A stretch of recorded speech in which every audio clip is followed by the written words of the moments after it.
Good morning, good afternoon, or good evening from wherever you are. This is the Halligans and Half Wheels podcast brought to you by Box 1971, where we're changing the culture of the fire service one fireman at a time. Joined here in New Jersey by Chief Eddie. How are you, sir? I am doing great. Hey, look at that. The lights came on. And joined also by Mr. Curtis. How are you, sir? Great. How are y'all doing today? We are well rested from the evening, and we are sitting in God's office in small G in Wall Township, New Jersey. And as soon as we started shooting the podcast, the lights came on. That is the one and only unmistakable voice of Captain Bob Farrell, FDNY retired of Ladder 31. How are you, sir? I am fine today. You are great. Until you showed up. Until I showed up. You had fair warning that we were coming. You even confirmed by email. Well, I make mistakes. We all make mistakes. To err is human, but to forgive is divine. So what an incredible journey you have had in the fire service. Has been swell. Yeah. So take us through. I'd do it all over again, you know. You would, if your knees would hold out? If they'd hold out. How are things right here at Firehooks Unlimited? We're doing great. It's this is going to be a banner year. Really? Even though no COVID this year. Right? It just mysteriously disappeared. It did. Just gone. Well, where did the job start for you? Well, my father was in, you probably never heard of Miners and Sappers. Have you ever heard that? That was what if you go back into San Francisco when they had the earthquake and the big fires. Okay. They had to blow down the buildings. Okay. Well, that was my father in New York City Fire Department. He used to be the original bomb squad. Nobody even remembers it or even thinks about it's gone back so far, years. And anyway, what happened is that if they found a bomb, they would call him out in the middle of the night, and he would go and take the bomb apart. In fact, he had one experience. I remember in the Loewy's Paradise Theater in the Bronx, they found 28 sticks of dynamite in a bomb. And he went up there and took it apart. And I said, Dad, what, did you evacuate the building? He said, no. He said, that would cause the panic. I know what I'm doing. So guess where we put the dynamite? Under my bed. he took the primer out of it. So I'm a licensed blaster. I don't know whether you know that. Yeah, you were, what was that called, a sandhog? No. This was, it goes from Powder Monkey, the guy who carries the dynamite, helps the blaster. But the blaster's the guy that actually does the shot, and I had a lot of experience in the service, of course. But I was brought up as a blaster in my father's knowledge of blasting, Right. And he also told me about that in 1930s when the safe crackers used to crack the safe, they used to put nitroglycerin around the surface of the cracks of the door. Yeah. And sometimes the alarm would go off and the cops would come and they'd run, but leave the bottle of nitroglycerin there. Now, my father was under city law at that time is to take the nitro down to Pier 1 and dispose of it in the Hudson River. Well, he said he's going down the West Side driveway one time, the cop pulls him over, and he says, I'm glad you can give me an escort down. I got some nitroglycerin I have to bring down to Pier 1. The cop says, can I curse? Fuck you. And he takes off, So. You can, listen, Cap, you can do anything you want. There is no, there's no filter here. Well, that was fun. So actually, I was born and raised sliding a pole in the neighborhood because my father would bring him down there to all and I go to the picnics with the firemen and so on. So, but I was a blaster on the Crossline Expressway, and I was making about $187, where firemen were only making $100. My brother had a bar next to a firehouse, and he used to cash all the checks to the guys come in on payday, And as firemen, as he always said, firemen can't, like Lay's potato chips, they just can't eat one. So he had a rock. But anyway, I'd go in there, and they'd say, you coming into the fire department? Your father's here. He wants you in the fire department. I said, are you kidding me? I'm making $170. Let me see your paycheck. Well, in those days, they made $100, but they took off so much for their pension and stuff. It came out about $87. I said, look, I'm making $187. You're making $87. So the end of the year, I walked in. We got our W-2s, and they said, let's see your W-2. And my W-2 was $4,200, and theirs was $5,000. So I said, well, maybe I better go on the fire department. So I took the test in 1956. I held off my veteran's preference. That's generally gets you 5 points. Okay. So I held off, and actually John T. O'Hagan, he's the guy who really taught me how to study, but he was the commissioner and chief of the department, And let's get, so anyway, I took the test, and I did very well. Out of 5,000 guys, 5 guys got 100 on the physical, and I was one of them. Which is amazing. I was in good shape then, Not now, but good in shape then. But so I come out, scored high on the test, and of course, I held off the veterans preference because I'm so happy I did it. Although I never used it on promotion. When I did go on the job, a young fireman, in second grade, I think it was, John T. O'Hagan came into the fire department, into the 9th Battalion, and he had this Sinella tool. And this was the first lock pulling through the lock tool for forcible entry. Okay. I said, how does it work? He says, I don't know. He said, I just was giving it to him. He said, where's it from? It's a Lieutenant Sinella up in Harlem. So I said, well, I took a ride up to him, saw the lieutenant. Lieutenant was such a nice guy. He said, let me show you. I got a lock board. He was pulling these locks, and I said, it's great. I'll bring it downtown, and I'll start pulling locks, which I did. The only trouble was that it was tough on mortar locks. Now, you know what a mortar lock is, solid round. But the other one you can get it. So I took the Sinella tool, and I put a fork in it like this. Okay. So I could get the rim locks. But then when you got the mortar lock, you had to go top, bottom, side. It was tough. So this is where I got in trouble when I was a second grade fireman. I found an old Halligan that my captain wouldn't use because it wasn't an official tool.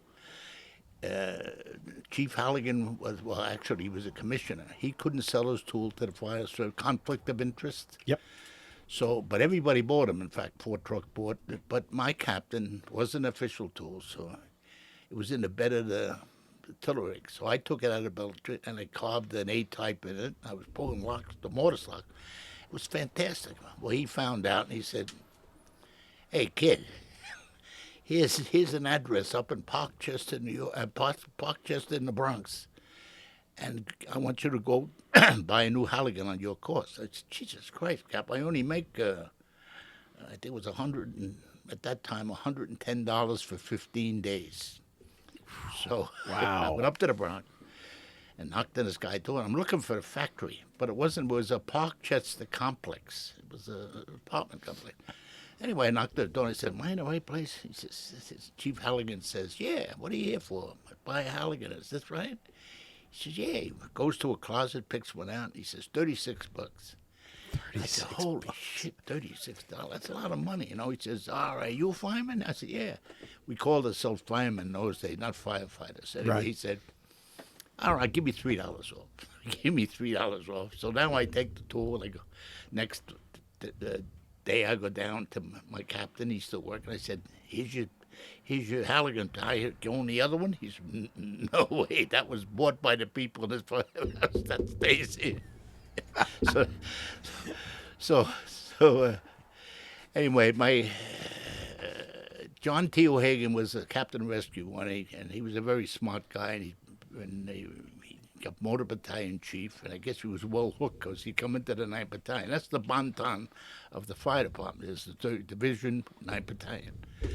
So he comes in. He didn't have a driver, so I worked with 3 guys, which were senior men. They all had 20 years on, Malloy, McGregor, and Massey.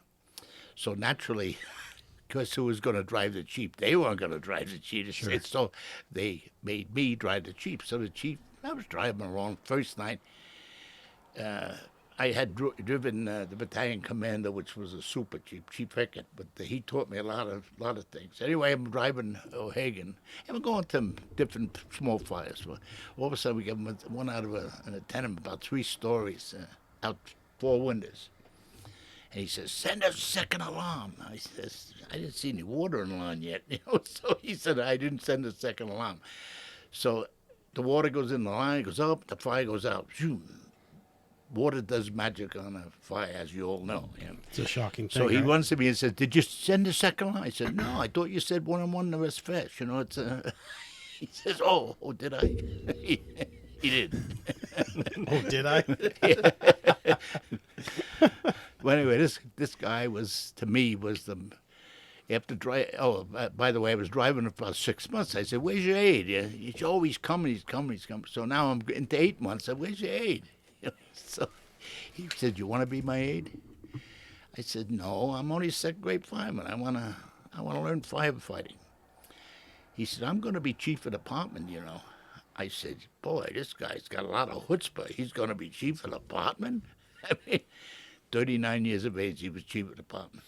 Guy was 39. amazing. 39 years of age, chief of department, New York City Fire Department. But while driving, he used to say to me, "I'm going to change the operation of this fire department. We should, we have a tower ladder out in 114 truck." He says, "Fantastic. It does a lot of work, He said, "I'm going to have a tower ladder and a stick, go at every alarm. You'll have 2 pieces on it." I said, "How the hell is this guy going to do that?" But when as years went by, we got tower ladders and sticks. Towel on a stick arrive at every fire. So it's a magnificent thing. A stick to me is basically useless, other when you want to vent some windows. It's all maybe get to the roof. But a towel ladder is the main thing at the fire department today. I had one. I picked this one out because it was 7313, and everybody's, "How come you?" I had a choice of 25 tower ladders they had bought. And, "How come you didn't get the 7331? I said, "It was," one of my chauffeurs said, "That's a dog. It's so slow," and everything. So that's how we got the 7313. But where do you want to go from here? No, we could sit and listen to you all day. I mean, there's nothing better than an aerial scope, though. You can't. I had 88,000 miles on my 7313 but only in 3 years, and That's absurd. And 390,000 motor miles. So that means it's in the air working. But very funny. I used to take cornices off of buildings. I mean, you couldn't believe it. I used it as a derrick. I picked up a car one time and yeah, they're stout. Oh, this is one I had. The Baker boom was. Yeah. Inside that Baker, he screwed me at $8,000. Now that I think of it. He did. Yeah. Yeah, he ordered all kinds of tools before he went out of business. He went bankrupt. Oh, down in Richmond? Yeah. Send him the bill. Yeah, sent him. He was like, "He'll pay me." Yeah. We sent him lots of bills, but he didn't pay him. But how did you move from 4 trucks in Manhattan, right? 4 trucks, yeah, 48th and 8th. It's the Times Square area. It's the toughest place in the world to work, barring any. There isn't. It's got every type of occupancy in there.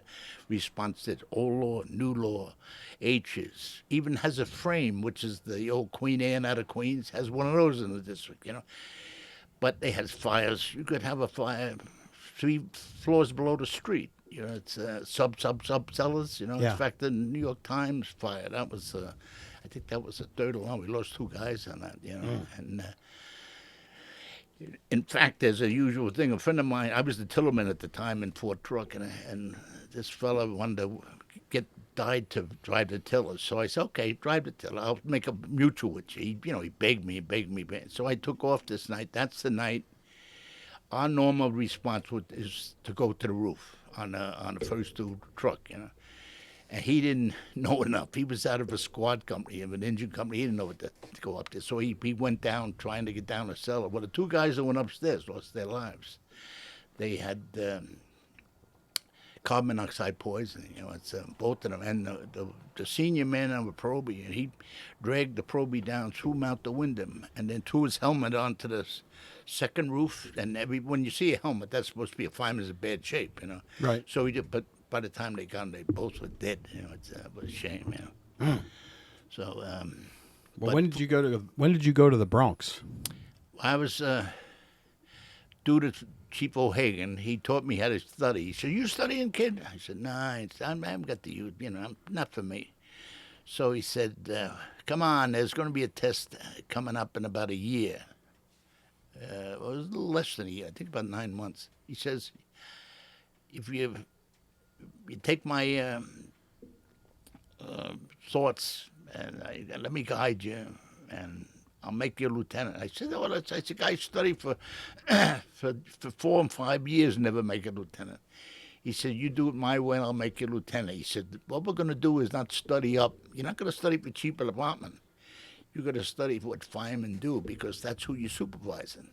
So he said, "All I want you to do is read whatever firemen do, evolutions, anything. Just study for firemen. You're not studying for lieutenant. You're studying for firemen. That's who you're supervising." That's what I did. I aced the test. Aced it, but he said, "Don't use a veteran preference." So I still had the veteran preference. "Use that for chief," he said. You can only use that once in your career? You only can use it once. I never used it, by the way. I was up to battalion chief, and I was on the list, but I was far down. I didn't study for it. I didn't want to be a chief, to be honest with you. I enjoyed being a captain. I was like I always said, this is my castle and I'm the king. So.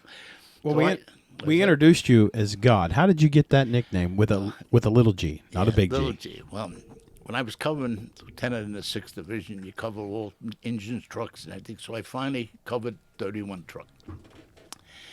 And after I did my roll call, and they're all looking at me, Johnny Lieutenant, Johnny Lieutenant. So anyway, we got a fire down maybe 2 blocks south of 31, and it was an old lord tenement, and the fire was coming, smoking at the back window, but it was a single building alone. And I said to the chauffeur, "Put your stick up, send the roof man up there." So he did. I didn't know. I'm in the building now, so I go up to the fire floor, and of course it's locked.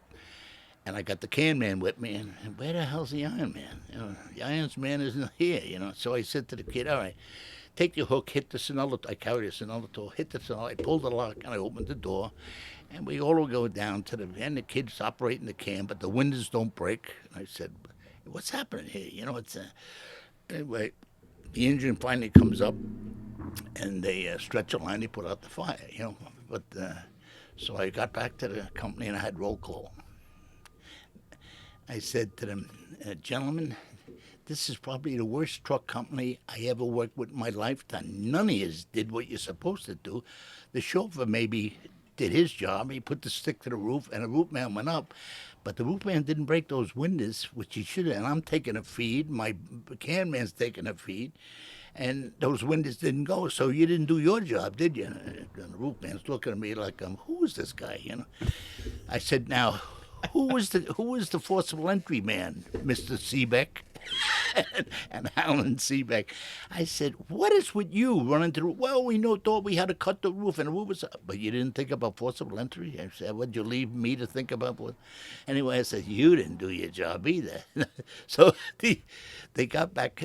They said, "All right, you're dismissed. But I'd like to see each one of you in my office just to go over this, so the next time we out, you'll know what to do."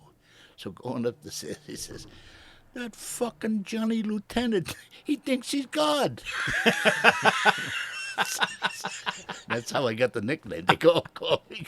So the next tour, they're going to teach me a lesson, right? The Johnny Lieutenant is a night tour now. So we get the first fire. So we get Alan's at the door. He says, "I'm here now, Lou." So I said, "Well, force the fucking door then to be here." So he forces the door, and I said, "Hold it, boys. I go first." And so I go into I knew controlled breathing from the Navy. I learned how to control. I could take a feed better than anybody, so I don't breathe. So it all. I said, get that irons up, irons up. I kept saying, can up, irons up. And they coming up. The can man was good. He was a good. But Alan's coughing, coughing, coughing. So I said, do you need a relief? You need to go outside and take a blow. You know, it's if you don't want to fight fires, you know. Damn. The Johnny Lieutenant is telling the senior, the tough firefighters, 31 truck. Well, they were completely. I'd say they were freelancing. Sure. Everything they didn't know. You know, along came Mike DeLade out of Harlem. He come out with a way to a truck company should operate, and then of course Lattice 3 come in. But John O'Regan wrote Lattice 3, and he kind of took more from the Lake selection, and it come out. And of course, chief of department was now John T. O'Hagan, and he made Lattice 3 standard in the fire department, which is nothing but the chauffeur got the front of the building, the roof man got the roof, the can man, the irons man, that's the forcible entry, and the officers there. Yeah? And the roof man is responsible for the outside vent, because he only had 4 guys in those days. And then when he got the 5th guy, that became the outside vent man. Of course, that made it, but everything was standard then, you know, it's which was good. I think that standardized the whole fire department as far as truck operations, you know. It's but they tried it. They tested me, kept testing me, you know, and I kept testing them. And they says, this guy can take it, but I think he is God. It's a battle of wills, and you will win, right? Yeah. And then Mr. Willie was the captain of 31 Truck, and named Billy Grimes, you know. And they called him Mr. Willie, with respect. Sure. You know, Mr. Willie.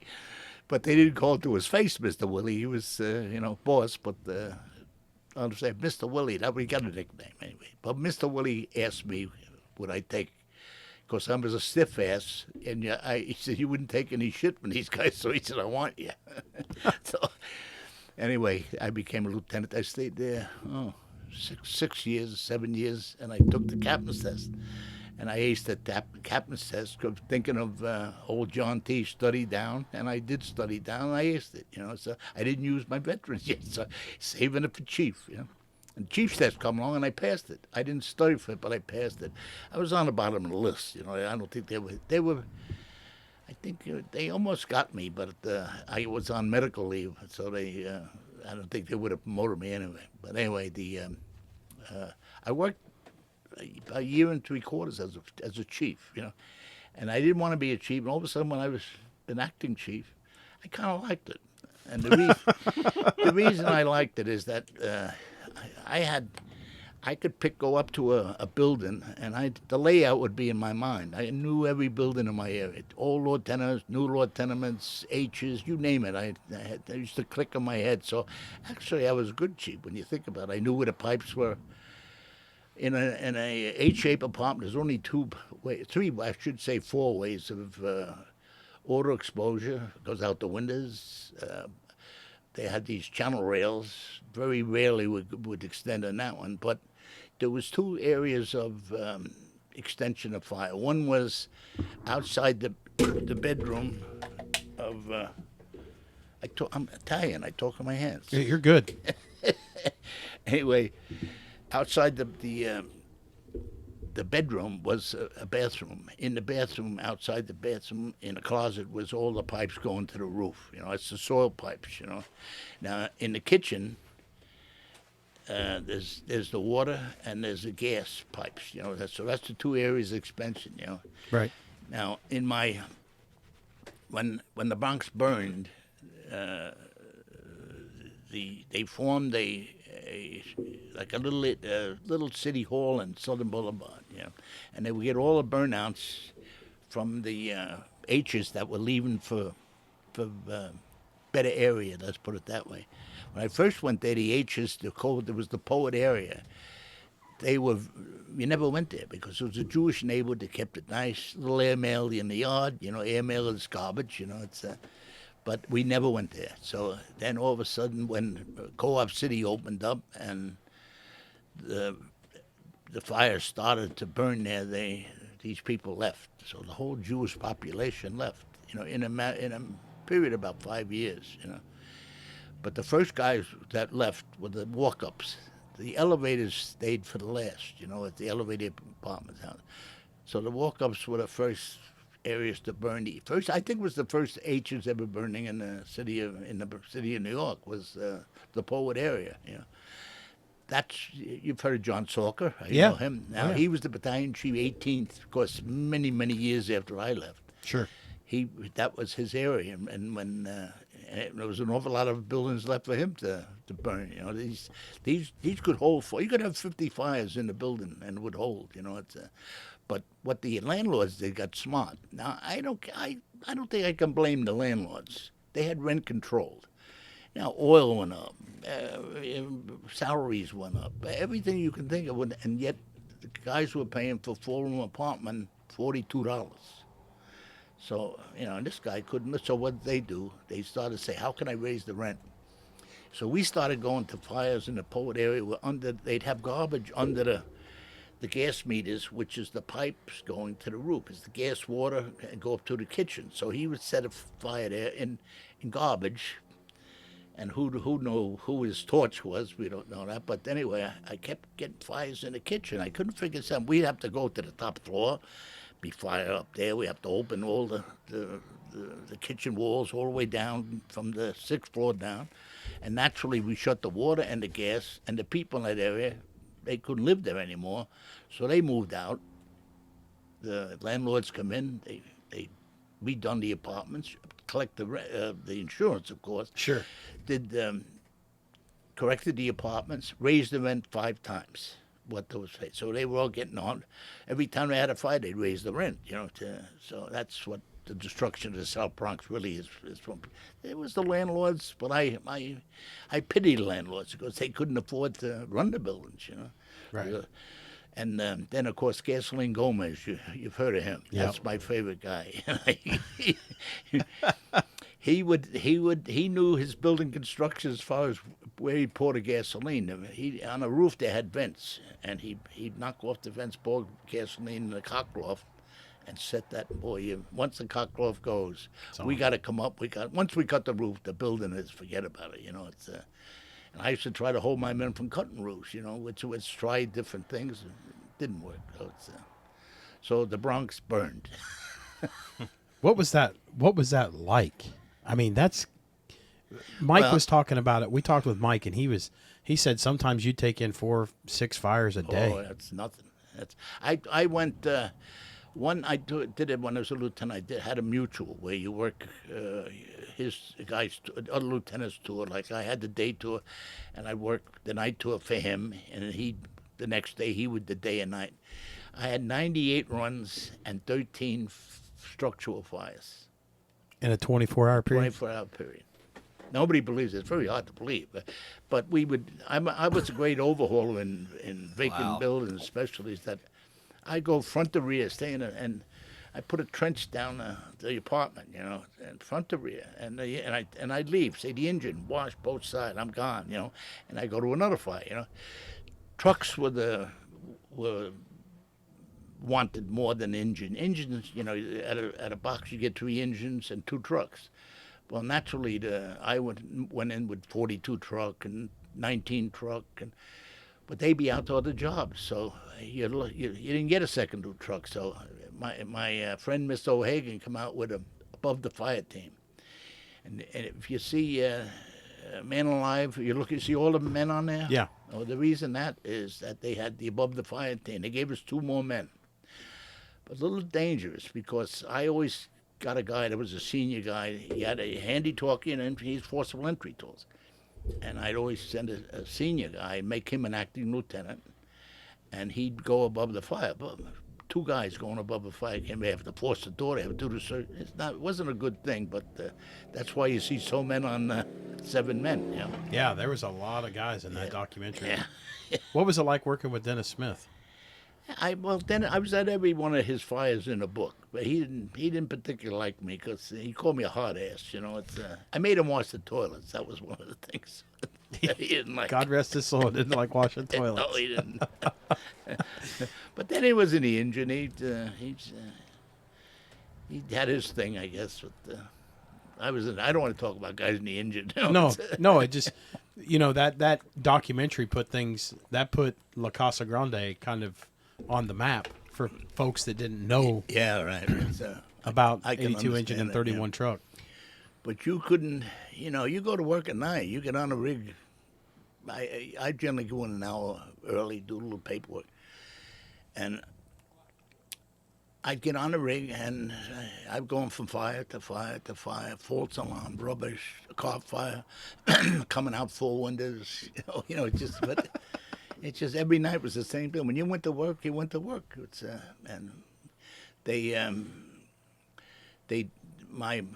my boss once again come out with a new thing. He says the interchange program, and what he did is that if you did 17 runs, you interchange with our company was 144 in Queens. I mean, a quiet area, so.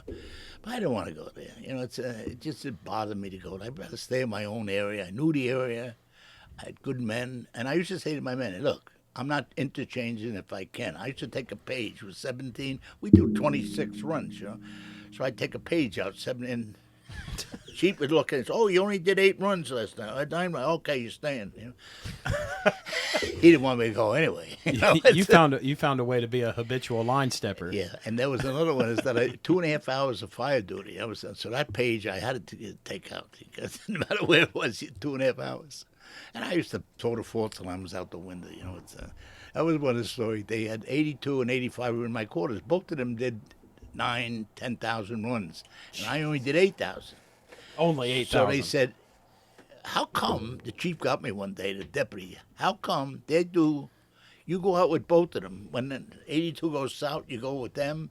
85 goes north, you go with them. How come you're 8,000 and did close to 10,000?" I used to throw the false alarms out the window. I said when I worked at it. So. It's a different time now. Oh boy, now they do medical ones. We didn't have it. They called us for medical ones, but we really didn't like they do today. I think the first 2 engine has to go on a medical one, and they're all EMTs and trained and stuff like that. But we didn't have any of that. Right, none of that fancy stuff. But right? I delivered babies. I was about to say, but you did deliver a baby. I delivered a baby. Yeah, I did more than one. In fact, Frankie Burns, he was the deputy chief. He says to Louie and I, "From now on, you're the mothers of the. Every time I get any baby born, you're gonna be the house mothers." I said, "Chief, give us a break. We got our own." When did you get off the job? 1980, 80, I think it was. I didn't want to go up. My knees got me off. I couldn't work anymore. That's why I wanted to be a chief. I got the incentive of being chief because I could just get out of the car and point. You got a good point. That's the first step, right? But I used to go into the fires with the with the brothers, see how they're doing. It's like I always said, fire department isn't a job; it's a vocation. I don't think there's any fireman that I ever met didn't like. I don't know what it is today. I think it's changed, but it's far from what you're talking about. It is terrible. Yeah, it's terrible. I heard guys knock the fire department. He says, "How can you knock that job? It's a job. You love that job. Yeah." And the same thing. What's the job? The kitchen. The cooking and the bowl busting. I used to do this to them though. I'd go down to the kitchen, be dirty, and you only could do this once a year, though. And I'd take the dishes we had tile walls, and I'd take the dishes, smash them up against the wall, and go upstairs. And they'd say, he'd send up the senior man, the guy my chauffeur or something like that, or a guy like Buddy Crosey. Him and I were firemen in a Ford truck, so now he's working up on my chauffeur, and they'd send him up. He'd say, "Anything wrong, Cap?" "No, nothing wrong. What's the matter?" "You sure? Trouble with the wife?" No. "Oh, you all right?" "Yeah, I'm all right, yeah." I go down in the kitchen, you can eat off the floor. but you can only do it once a year. I pull that one. But the best one, I go into the kitchen in the morning with the best one. Did you hear, boys? I used to write my roll call in the kitchen. You're supposed to write at the desk at the house. I never did. I always had in the kitchen. I have a cup of coffee and I write my roll call. Boys, did you hear? They're cutting out overtime for firemen. Only going to give it to officers. And I take my book and go upstairs. And they hear them go, I'll call the union. I'll do this. I'll do Start Who's a my riot shop in the morning. steward? Start a riot in the morning. Nothing like laughing at fight. I always felt sorry for the cops. So we had the 41 Priests. It was the murder capital of the world in those days. And two guys are in the car. That's all I got is two guys. They're into that shit all day long. We went out and did our thing. We went back, closed our doors. We're amongst each other, But the cops, but we used to feed the cops when they wanted, they go to Hunts Point and say, "What do you want today? We're going to send over 3 cars tonight." Say, "Roast beef, ham, what do you want?" They used to bring cheesecakes. Oh my God, the cheesecakes from Lindy's were made up in the Bronx, but they bring them in the quarters. Hey, but we could. I don't think I could get arrested up there. We had a good rapport with the police department, and it's nowadays, the rescues screwed that one Well, up. not after you. Yeah, You what it is? They're They're fighting over, a guy in a river, and cops are jumping in with guns and firemen. What the hell is going on? But anyway, the rescues and the police emergency started the war, and then of course it goes into the precinct, and like my wife's cousin was charged of police emergency, and I used to say to him, "Why don't you go get that through the lock business, And he said, "Bob, through the lock." He says, "They fiddle with the lock. They dump the dope or they shoot through the door." He said, "We got to shock them." So I don't know whether you knew this. I have a patent on a one-man battery gun. I don't know if you ever knew that. I didn't know that. It's a legitimate patent on them. And somebody said, "You can't do that." I said, "Why? Nobody did. I did. I did it myself, by the way." Is that the KO? No, that's just a one-man battery gun. Okay. The KO is a 2. Okay. It's got 2 handles. That's the difference, so 2 men can use it. But anyway, he said, "That's what I want. I want to go hit and bang, shock them so they are in shock, and then we bust in and we get them, before they dump the dope." I guess it makes sense. Well, where did Fire Hooks Unlimited come from? Where did that come into play? Well, I invented so many things for New York City Fire Department when I was on the fire department. I had a canned extinguisher holder. I made that. My God, when I was in Fort Truck, So I used to work with a fireman down at Tony Romanoli. Well, Tony became chief in charge of the shops. So he called me up one day and he said, "Hey, Bob, I need those extinguisher holders." I said, "How many you need?" He said, "Well, I'm going to put one on every, it'll be about 500, 600 eventually." And I said, "Wait a minute." I started to think, I wasn't incorporated. So I said, "Will you give me a little time?" "Well, how much time you need?" "A month or 2. He said, "Oh, fine." So I incorporated myself. I incorporated New York State, and it had to be to deal with New York City. And then I ordered these aluminum tubes, 1 inch high, the ones that he was all saying. Well, he wanted 200. So I lived in Scarsdale, New York. Now, Scarsdale, New York is, it's like Camelot, it's... Anyway, I put the windows, I was making mini pro bars. I put blankets over the windows when I welded so nobody would see it. Anyway, I go to the bank and the truck pulls up with 200 of these 12-inch by 8-inch tubes. And my wife is there, and she gives the guy, I think, $50. "Can you help me put it in the garage?" Well, the 2 of them walking up and down the drive. The next day, "You can't do that here." Building inspector knocked on my door. So I said, "Oh, geez." So I had to find another place. I found a little place down in Yonkers, in Sawmill River Road. It was my first place. I rented a place about the size of this room, 10 by 10, just for welding station. I was doing those cans. And then I got busier and busier. Then he said to me, Tony said, "Hey, I can't get anybody to make hooks." So I said, "Well," I started to make the hooks. Then I can't get anybody to, well, my friend, my cousin, Bill McLaughlin, he's the guy who started the Pro Bar, Yep. he's and the K-Tool, Yep. He did the K-Tool. So I started selling his because he became the commissioner of Yonkers. So he couldn't sell the tools, so I was doing his selling. Then now he's down golfing in Florida, and I'm still. And you're still here working. We're doing his tools. But Billy was he was a fireman in 19 truck, and I was in 31, and we rolled in together, you know. And after I was carrying the Snell tool, I mean with an A type in it, I said I got a tool, and you got a K tool, which is better. But his was taken by the fire department. He was the only man who was ever allowed to sell tools to the fire department. John T., my old boss, he allowed Billy to sell because it was so good, you know, a K tool. We didn't know anything. I mean, this was never in any fire department in the country pulling locks, you know. Right. And his K tool, you know, did it. So naturally, he became. I was still selling his K tools. Then I started to sell them. But anyway, Billy today is in Florida. He's nice and retired. He still calls me and says, "I'm sending the foundry's going to send you 2,000 bars, Bob. Do a good job, sell them." Where is the foundry at? Is it in Alabama? No, in New York. It's Cooper Tools. Cooper Tools. Yeah. So, but they're getting very high. You know, I have to find somebody else. You know, they're really getting out of hand. You know. Everything's out of control. Well, steel, aluminum is. I used to pay $5 for aluminum handle. Actually, I don't use it. I use a property. I use what they call Olmag.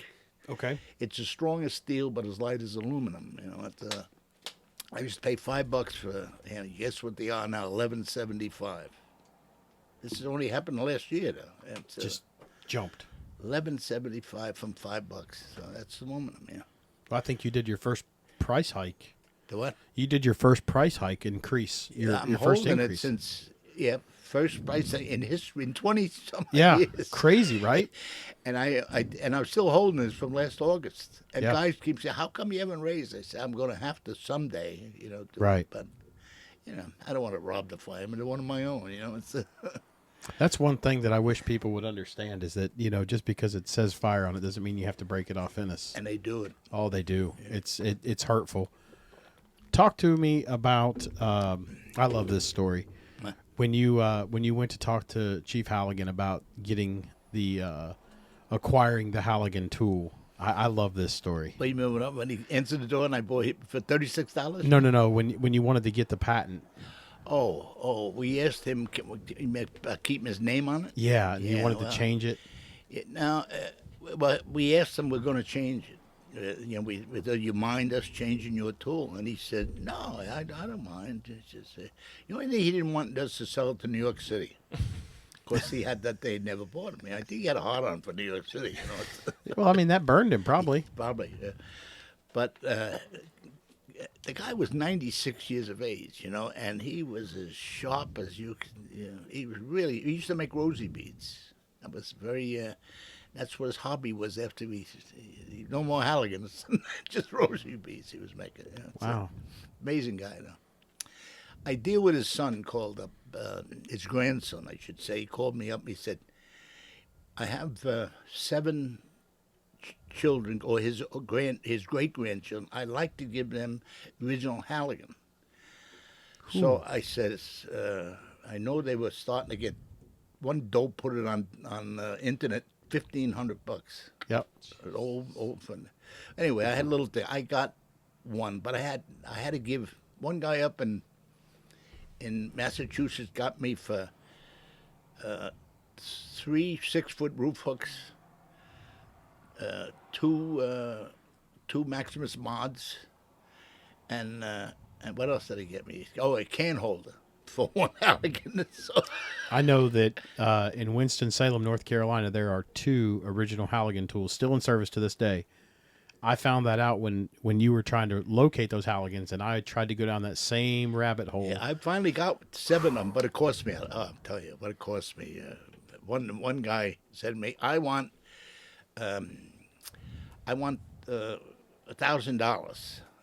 So I said, "Come on, what do you come on, let me trade with you." So I gave him axes, I gave him this, and he probably got more than 1,000 off me, but I got the 7 tools for the Halligan family. You know, then I was called down to the museum in New York City because they wanted to make a display of the Probars, the duckbills, all the stuff that I make, the hydraulic tool, that they call it the bunny now. They don't call it the Hydroram. they call it the bunny.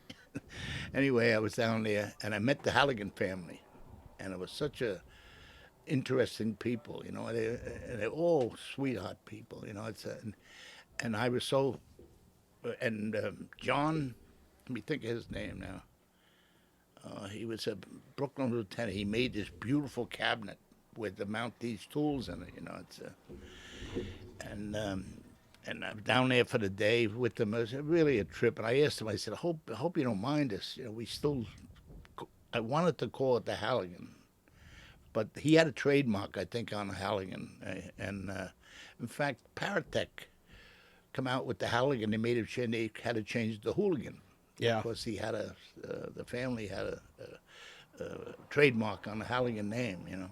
Those things are junk, though. They're pinned. Hey, man, listen, you know what? I met the guy one time in the Concord, and I said to him, you know, you were making a good tool when you welded them, but when you started pinning them, they fell apart. I said, why don't you go back to weld them? He said, I don't have anybody to weld them. Or he wasn't interested. You got to buy a welding machine. You got to do this. So it would have, you know, made the tool better than, of course. Here's a story. The editor of Fire Engineering wrote an article about the bad tools. It falls apart eventually and everything. Well, Paratech said they did a lot of advertising with Fire Engineering. So, but the guy in Fire Engineering said, look, I'm telling the truth. So he said, we're going to sue you. So he was a captain in Brooklyn. He ran the Fire Engineering in those days. And he called me. He said, shit, I'm getting sued over the... I said, guess what? I got a magazine that says, from Paratech, says that this tool is so good, if it separates, you can in other words, if it falls apart, it can be repaired. I said, well, this is your route. It says it falls apart. so he went to his lawyer. His lawyer went out, and Paratech let off. You know, they stopped the lawsuit. You know, it's a silly world, isn't it? Yeah, man, it's a silly world. I make a Halligan here. We call it the House Developed Halligan. It's as good as any one-piece tool. But how I do it is, I have the ends drop forwards. See, so then I just weld the bar. But my fork has a pin in it. It goes into the steel. Into the shaft? And into the shaft. And the shaft I have, it's a half-inch pin. And it goes into the shaft. And the other end, the fork and thing, the bar it's recessed and it's chamfered. That goes into this. So you'd never break this thing in 100 years. Well, you can't even tell that it's welded. And that's very true. And you can't even tell. You think it's a one-piece tool. Yes. But I call it house developed. But it's much cheaper than the Pro Bar because I can make it here. You know, anything I make here can be cheap because I buy the best material and we put it together here. And these guys I have is very good. You know, so I've had some of these guys 14, 15 years. You know. Originally, I had them when I moved from Yonkers. They used to get on. All my men got on a van and came down every day, back and forth every day before I found people down here. That's a haul. And that 80 miles. And the chauffeur, who was my first employee, never missed a day. I used to call him, stay home, there's ice on the road. I'll be there. And he was there. You know, it's Florio. Wow. First employee. All the other guys found living down here, and then they all left. Now I got all the guys I have in the back now about 15 years here. You know, all good. They're all hard workers. Well, I don't have to go back and look. They're working. You know, I can walk them back. They're working. You know, yeah, and they're always polite too. Oh yeah, they're very nice. Yeah, they're unbelievable. Yeah, and they're legal too. That's the thing. Well, you know, son of a bitch. They decided they did it the right way. Well, that's the way it's supposed to be done, right? Yeah. So, what's one of your most memorable fires? Memorable fires. Well, I had one time that when I was an acting chief, and we had an 8-shave apartment house, and it was coming out every window from cellar to roof on all sides. And I says to the dispatcher, I think I was what, the 14th Battalion 1-4 to the Bronx. You come in town, for. I'm going to use a towel out of 17. I want you to send me over 29. So he says, I got 1 inch. Hey, give me another inch. I'll say 2 inches in one truck. He said, what do you got? I got an 8-shape. It's coming out 144 windows. He says, you're coming out, what, how many windows? 144. So I said, so it's 2 and 2 and the rest fast. I never went to a second alarm. The deputy come over and said, Jesus Christ, Bob. All this fight, you only using 2 towel letters. That's all I need. That's it. It'll go out. Right? Oh, you put water on the fire, it'll go out. Special towel. They all in New York City. They use the solid 1 5/8 pipe. You know, that's I got a fog nozzle downstairs that's worth over $1,000. You couldn't give it to them. They wouldn't take it. Really? It was. Here's a funny story. I can say it now. The poor guy is dead. You know, in Task Force Tips. Okay. The original owner, was. They were very nice guys. But they get the automatic nozzle. I hated the automatic nozzle. I didn't want to tell them that, but I hated it. You know, when I did more engine work on overtime than people. When I did overtime, it was always in engines. I wouldn't take the trucks because I shouldn't say I wouldn't take the truck, but I couldn't get the trucks because all the smarties would take the trucks because it's less work. Engines go by themselves, so you're doing 31s a night with engine, maybe 2, 3 fires, you know. So on overtime, but I was studying on overtime instead of studying home. I could never study home. I was studying for chief. You know, that was good. My knees were going, so I figured I'm going to be a chief. I could go like this. Point. Just point. Talk on the radio. So the deputy says to me, Bob, you got to get more people here. Yes, I said, no, I'm going to just surround and drown. That's the whole thing. They got the towel on one side of the building. You can do 2 sides. The other guy goes on the other side. You can do the 2 sides. Well, we were there a long time, but we finally put it out. You know, it's 144 winners. How did you figure 144? I said it's 12 here, 12 here, 12 here. I can math pretty good. Each side had a 12, you know. So anyway, that was I shouldn't say this. There were larger fires that I can't think any that was any more. Fire's fire. What's the difference? How big it is? You know? Sure. It's big, small. Sometimes there's just funny events that happen. You know, just things that make you chuckle. You know, and then you go back and you break a guy's stones at the kitchen table. Yeah. Well, I had at the kitchen table in our house. We had 2 engines. We had the truck, and then we got the TCU. It was in the same house. Imagine the kitchen then with all those guys. Yeah, That'd be like a party. Oh man, it's unbelievable. Wow. No more drinking in the firehouses, huh? No more drinking. No more. They catch you with a can of beer in New York, you're fired. Imagine that. Wow. In the old days, it was part of the meal was beer. It was Or a glass of wine. No, man, no hot stuff. Most beer, you know. I shouldn't say that. There was an Italian chief when I was in Fort Troy. I used to run down and get. Let me think. Tavola. I just have to remember the name. Had checkboards on the label, but he'd go get the Tavola. Yeah, so Mama Leone's in Fort Troy. She left in a will that she feeds the cops and firemen. We were Tuesdays and Fridays. Cops were open. They had a room upstairs. They could eat. You know, any cop wanted to eat, they could go up to the room and they could eat. And Mama Leone's used to allow us to go with pots. But I had a little trick that nobody else did. Is that the head chef in my day, I'd go up and say, "Chef, how are you tonight?" "Oh, hello, Bobby." I give him $5 in hand. You'll put it in my hand. I don't need that. I don't know, but he needed it. That $5 was a respect. Right. And he'd say, what do you want tonight, Bobby? I said, I leave it up to you. Prime ribs of beef. He'd come in, these huge street. And the deputies, one of the deputies down said, is Bob Farrell working tonight? 'Cause they used to get spaghetti and meatballs. I get lobster.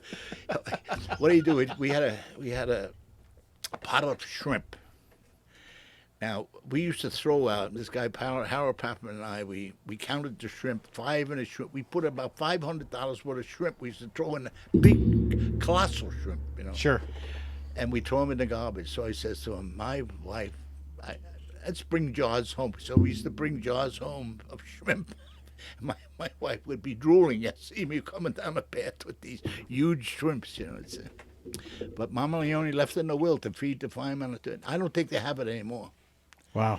No, a Ford truck. I haven't met anybody in Ford truck. They said, that Mama Leone's is gone. That's right. So they lost that. Yeah. Do you go into the city much anymore? No, I haven't been.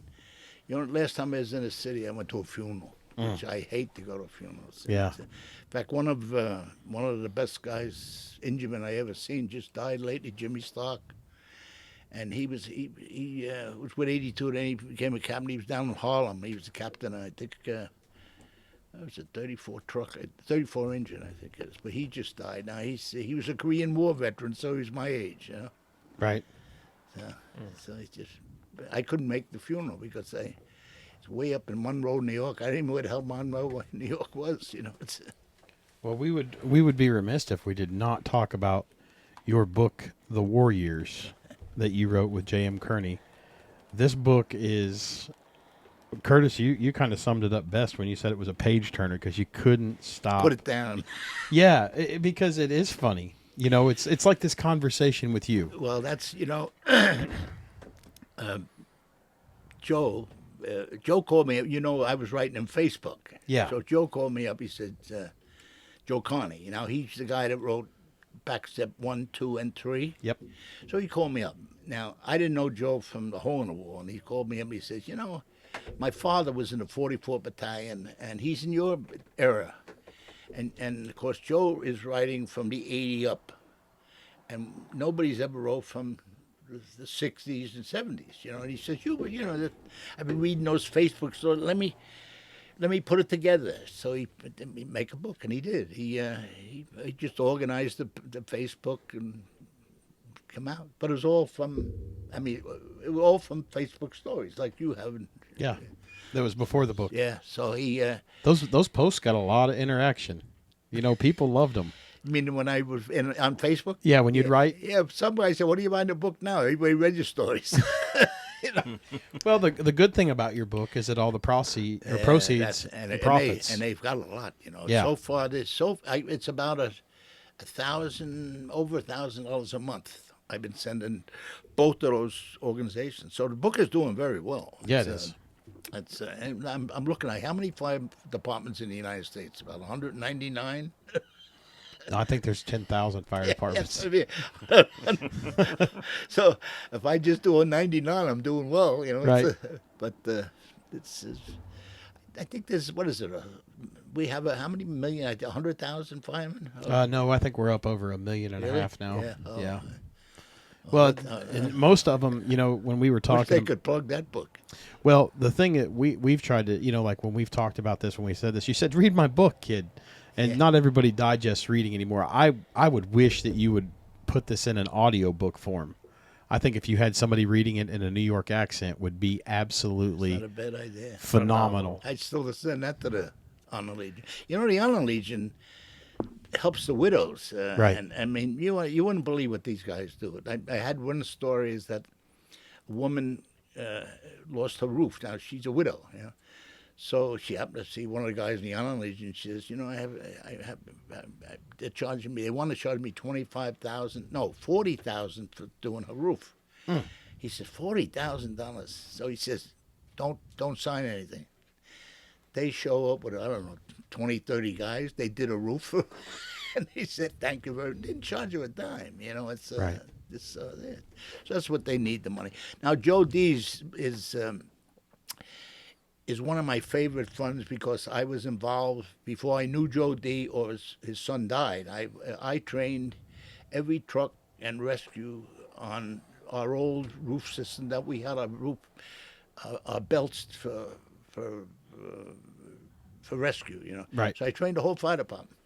And when I went out, I was on light duty, naturally my knees, and I was out there, and Gus Beekman, who became the fire commissioner, he was the first black fire commissioner, and he was the chief in charge of training. So he called me in his office. He says, "Bob, I got a hot one for you." I said, "You going to give that rapid water again?" You know, we did. Me and the guy Eddie Wetzel. He was the captain of 231 Engine. Sweetheart of a guy. He was. And that's a busy company with 144 truck. You know, it's not 144. Excuse me. What is that? I forget that busy truck out there. They this is on purpose, you know. Yeah. but Eddie Wetzel and I got Eddie. We got him. The chief just threw us a nice bomb here. We got to train the whole fire department with the safety harnesses, you know. Mm-hmm. So I said, you know, we got to do this thing, you know. So we both sat down and we made the first movie, and actually it was that you put into the television. What do they call it? In those VCR. days? Yeah. So he said, no. The one you stuck in. CD. CD is probably that was. Or was it Beta?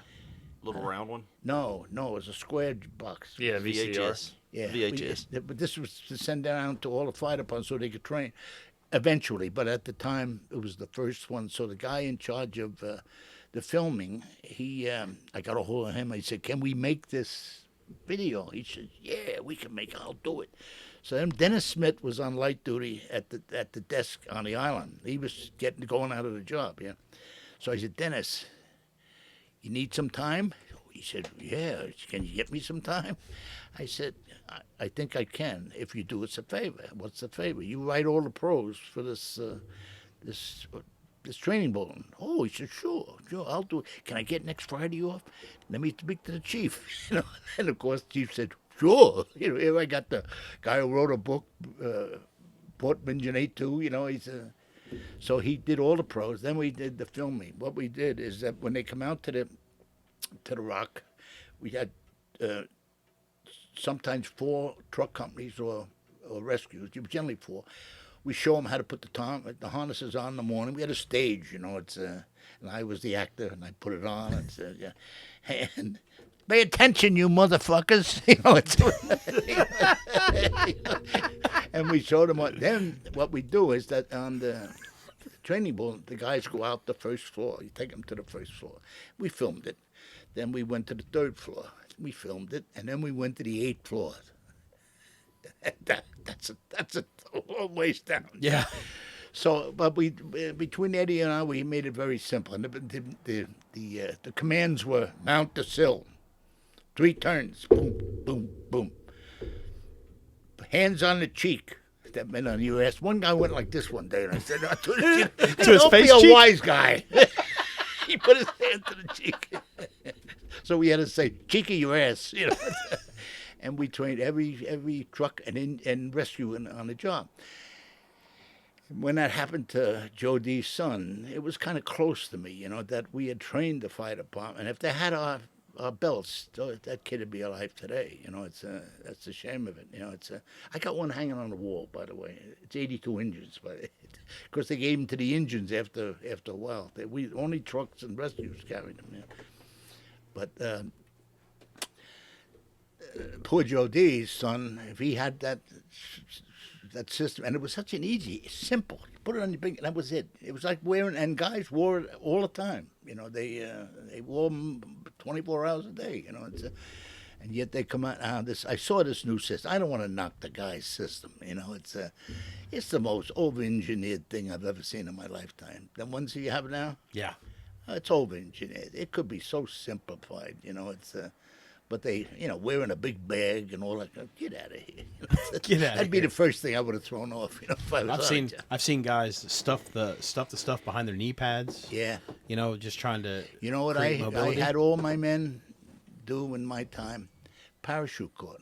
Sure. A little ball of parachute. Everybody had a ball of parachute cord. You know, to break the windows with it. And if you got in trouble, it held 500 pounds. So, you know, you could rescue it. You know, if you had Did you ever hear of the story that Jeff Cool?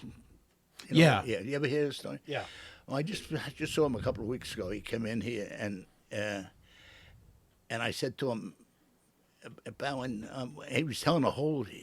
He's like getting it off his chest. What happened at Black Sunday, and he gave the roof to Joe D's son. He carried a little rope, and he gave Joe D.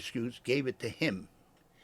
And he lowered, he slipped going down, but he didn't go down the 4 or 5 stories. He went down about 2 or 3, but he got all busted up. He was, in fact, he just come out from another operation. You want to see the scars in this poor guy's chest, But he survived. The other poor Joe D., because of the pain that the kid went through, is that he's taking narcotics, and they always said he overdosed. He probably did, just to get rid of the pain, So his father fought to get him line to do the injury, which he justly deserved, It's, Right. And when he died, the job said, he died at home, and it's all bullshit, He said. So Joe D. fought. He finally did get him as a line of duty. He's on the plaque down in the headquarters, that he the line of duty down. All down in Brooklyn? Yeah. So, and then, of course, when I first met him, I said, I want to donate my book, to your son's fund. And he was taken back because, let me think of how much I've given him so far. This year, over $20,000 each. Well, that's a good charity because what they're doing is giving bailout kits to fire departments that can't afford them. Yeah, free. And training. That's the thing. One set costs. You know what it costs? $5,000. I did not know that. With the training involved in it. Yeah. Because so he needs the bread too. And he went down to Texas. And he did very well down there. The guy who ran a show down there gave him the proceeds of the show down there. So it was kind of nice. It's Texas. What the hell was the name of it? Texas somewhere. But anyway, it's a big damn state. You betcha. Anytime that you're closer in El Paso to California than you are to Dallas, yeah, that's a big damn state. But I just sent this book out to a friend of mine. He died to his wife, and his wife said, I said, your husband Joe would love this book. And I sent it to her, and she says, Bob, when I did what he probably would have done, I opened the book out, but he said, I couldn't put it down. He says, you're short and sweet, those things, and you get the one chapter, you say, whoa, here's the next chapter. It's easy to read, so I hook you. Yeah. See, I'm in fire hooks, so I hook you. Remember, in the fire department, you always have to have a hook. Yeah. A roof hook by Fire Hooks Unlimited. That's right. Anything else is just ridiculous. How is that hook doing? I love it. Yeah. I've still got my original small hook that I carry with me, and I still have Which one? Did I make it for you? Yes. Yeah. It's a 5-footer, and I love it. I keep telling all these guys for 6 foot. 6 foot's in their head, Right. I said, how tall are you when they call on the phone now? I'm 5'10". Raise your arms over your head. How tall are you now? Well, I'm close to 8 foot. Why are you buying a 6 foot hook? Right. Buy a 5. It's smaller. It's easier to maneuver, and you can still get the salmon. I still carry my original Pro Bar. Yeah, well, It's worse for wear, but it's held up. Guys call me all day long about, can I grind it? They've been grinding that tool for 40 years. Right. Well, if you don't want to grind it, then just buy a Maximus. We're having trouble getting steel. We're back ordered. I have back orders over 2,000 for the Pro Bar. Bars, yeah. 2,000. I got it. 2,000 is my first delivery. It's gone. I told my cousin, Jesus Christ, order for it. He said they can't get the steel. We make it a 4140 aircraft steel. Or I shouldn't say vanadium steel. It's a little different. It's harder. Chrome vanadium steel. I talked my cousin doesn't bend very easy, and he didn't want to change the steel. I said, this new steel is so much better. It's lighter and chrome vanadium steel. You got to move. I moved it around. The foundry said to me, you can't do that. I said, why can't I do it? You ever try it? No. Now he calls me out, can I use that formula of yours? Yeah, go ahead. Oh, now all of a sudden I'm a genius. Yeah. Yeah. Anyway. Wow. No, I still have my original Pro Bar that I got. and I love it. I've ground on it. I mean, And you're the only guy that likes my Black Max. I love that Black Isn't Max. that something? I can't believe that other people don't like it. I don't understand. We sell a few of them, but it's not a popular one. You know? But you can do so much with that sucker. You can destroy things with one hand. Yeah. I mean, that thing's got some muscle behind it. And you can do the locks. That's one thing. You can hit something. And a nice big sledgehammer head. But hey, And it's balanced well. Yeah. Well, that's the other thing too. Like with your axes, they're superior. Well, did you see? I was just copied by Council Tool Company. He exactly did. I always left that piece out in the back, because it balances in your hand. Now he's doing it balancing in the hand. He's doing the lock slot too. I'm the inventor of the lock slot. It makes you laugh that imitation is the greatest form of flattery. Well, that's true. That's true. I don't get pissed off. I mean, there's enough for everybody. That's right. It's and I have one coming anyway. I've had one a 6-pounder, so I'll make a 6-pounder with a lock slot. It's different to me. It's yeah. You want it? We'll build what you want. Do whatever you want. How old are you today? I'm going to be 92. 92.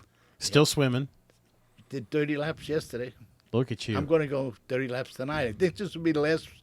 I think today's going to be the last of the summer, right? As far as I got a solar heat.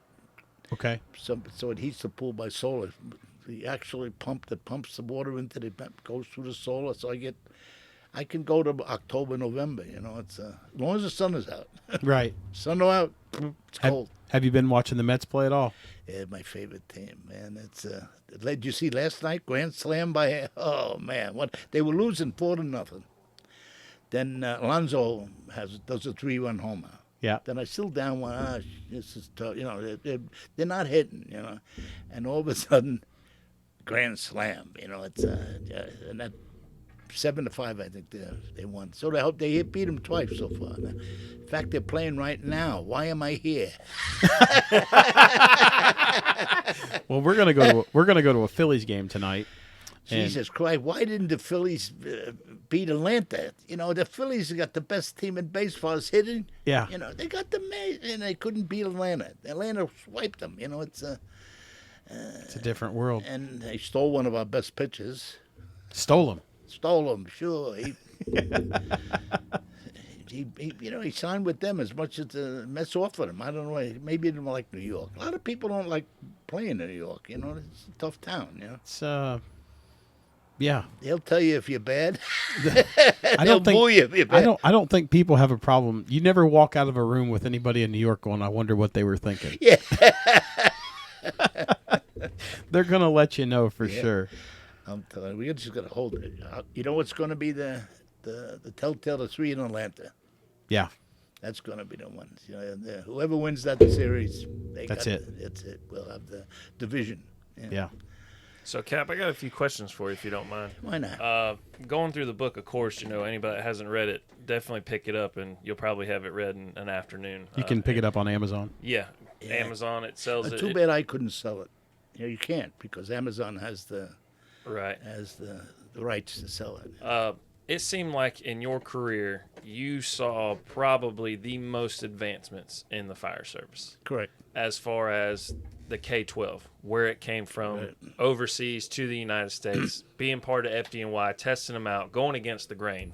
They're wanting to buy this saw. You say, no, it's a piece of shit. That story? So, between that, I think I want to hit on that, and then obviously the Triangle Shirtwaist Fire, and then the gorilla you guys found. Gorilla in the backyard. Let's end with the gorilla. I want to hear that one last. But I mean, you just had so much between. I know you talked about the rescue belts, but you guys created your own system for harnesses for the buckets. Yeah. The K-12s, the tools. I mean, everything that you read through this book is what you see when people care about the job and actually live for the job. I kind of think it is the job.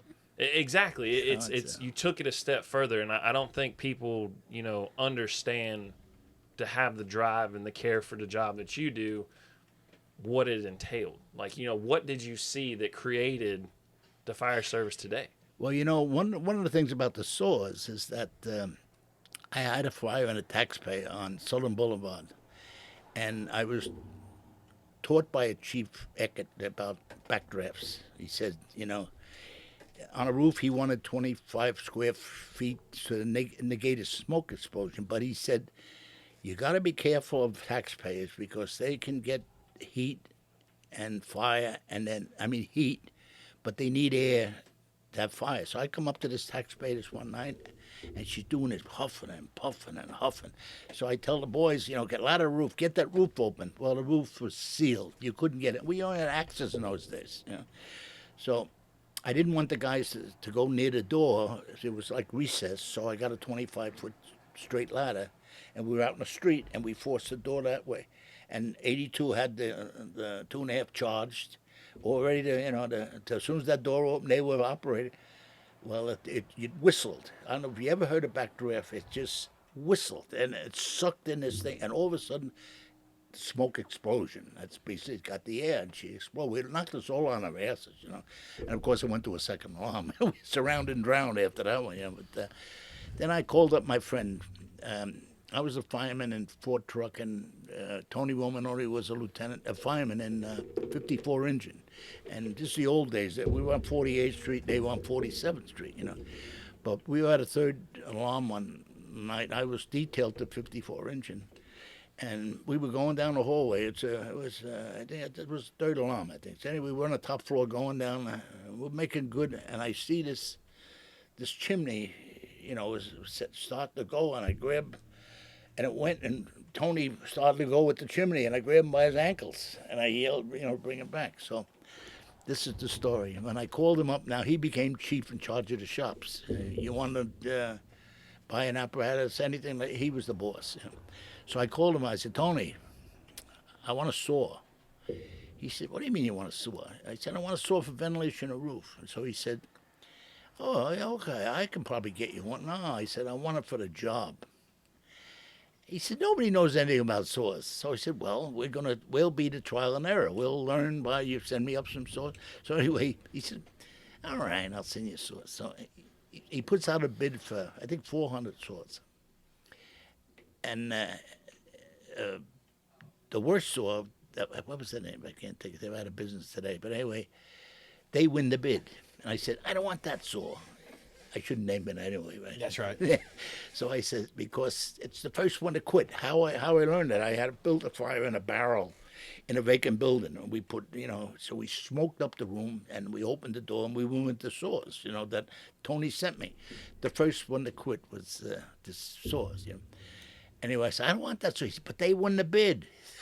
So I said, I don't want the saw. It's the worst saw in the world. It quits right away. So he says, all right, the hell with it. So the sales rep for them calls him up and says, we won the bid. It's a lawsuit, for Christ's sake. So he said, look, I got 50 lawyers sitting on their ass down at City Hall. By the time you win this bid, we'll both be dead. So anyway, he bought the saw. It was called Partner, and it was made by Electrolux. It's now the Husqvarna, But it was the only saw that would work in smoke, and that's what started off. Well, the sales rep, smart enough, he calls Electrolux in Sweden, and by the Electrolux made vacuum cleaners. Mm-hmm. How did I get into the saw business? I'll never know. But he calls me. He said, now, Partner wasn't in this country at all. So this is just the first test of saws, And luckily, the owner was in the States. He brought the saw over to the shops and said, here's the saw, try it out. And Tony sent me that saw, and of course it was the good one. Anyway, they bought, Partner became, New Long Island bought, Boston bought them. It went all over the United States. New York City, it works. If it works in New York City, it works. But that's how the saws got into New York City Fire Department. It's through that one Tony Romanelli. Wow. And to be a part of that is just. And then, how did we know how to operate it? I knew how to start the saw. Not a guy in my place knew how to start a saw. How about that? They didn't have a saw. I was the only guy that had a saw. I had a steel chainsaw, so I knew how to start it. So then we started cutting roofs. He said, well, how do we do this? And then I thought about my chief. That's 25 square feet. So in the book, Jerry Albert, he used to cut the roof. It was always 3 by 8. I used to measure it, for some reason. And then we started to lengthen it, and we cut sections. And then I said, well, let's stick to the 25 square feet. And then we did it. And a guy, safety calls me up. He says, you're cutting two ends, and then you're stepping on the cuts and everything. It's dangerous. Then we had to sit down and do the 8 cut, right? One here, wind, the wind this way. And then the second one was the cut, and then we did long one. And then the third one, you walked across, did this one, then you did this one, then you did this one, and then you put the V cut into what I should say, triangle cut on both ends, and it was easy pulling a roof. You could get the hooks in and get them. So we were cutting roofs and venting, and then I don't know if I ever told you the Indian story about how we started this. I made a small training bulletin for my company, and I made it funny. The fire is the Indians. Now the Indians are trying to get out of their teepee, and they're coming up, and we put a trench cut over them. But they get around the teepee, and they're starting towards the fort. Well, the fort is the trench cut eventually. But he said before they got to the fort, we did a kerf cut, which is just a saw cut, just the diameter of the saw. And he said when the fire right there, our scouts would run back to the fort, the trench cut, and we'd lift the trench cut, and then we put triangle holes behind the trench and put a bent tip and hold the fire to just the one section of the H, So Never thought about it. So then they said you can't use Indians when they wanted me to write the sawmill, and I was writing, hey, to find cowboys and Indians, They can't do the Indians. It's not right. So okay. Then we had to go to total employment, but it just grew. When I wrote, I think about 5 or 6 pages, and then the battalion said, "Hey, I want to give it to the other truck." And the division got a hold. They said, "Hey, this is right." They gave it to the division. That was the 6th division. Then the 7th division said it was great. And all of a sudden, downtown, I get a phone call. You got to write a saw bulletin. I said, "Don't anybody here know anything about saw?" No. He said, "So you're the only one because you're doing it all the time." I had guys from Brooklyn call me. Captains, "Can I get one of those saw bulletins?" Yeah. But anyway, officially it went over the job. Then he called me about the coffin cut. They don't like it, morbid. And I said, think about this. I was talking to the chief in charge of, I think it was safety at the time. He said, no, it was research and development. So I said, but everybody knows the size of a coffin, when you think about it. So I said, it's stick in a guy's mind. That's why he's got to cut a coffin. It's the side of a coffin. So they said, well, they left it in there. The coffin cut's still in there to this day, I guess. But it went all over the country. They call it coffin cut. Yep. Yeah. Unbelievable. Yeah. Talk about real quick, since you're talking about that. Where did the K and the 12 come from? I know it's in the book for people that haven't read it. The what? The K12. Where did that come from? Oh, the K means cutter in Swedish, is K. And then the 12 is, we ordered a 12-inch saw. We will not use 14s in New York City, never. I wrote the saw bulletins for New York City, so I say do not use 14s. Why? Because it's too deep, especially on truss constructions. Truss construction is 2x4s. Right. They're not 2x4s. They're 3.5 inches by 1 5/8. They're not 2x4s. So a 14-inch that's called 5 inches. Now you got your 3.5 inch, say, let's call them rafters, and then you got a 1/2 inch, maybe 3/4 inch of roofing material. It still cuts 5 inches. So it's like sitting on a lemon cutting it off. So that's why guys call me, and I said, please, think about this. A 3-inch, a 12-inch blade, you can't get cut. It cuts about 3 and some odd inches. You'll never cut the rafters. In fact, I got a new blade I just designed for electric saw. Oh, by the way, the new electric saws are out. Oh, they're bad. I got 3 of them coming. They're bad. Have you seen it? Yeah. Have you seen them from Husqvarna? Yeah, they're Oh, bad.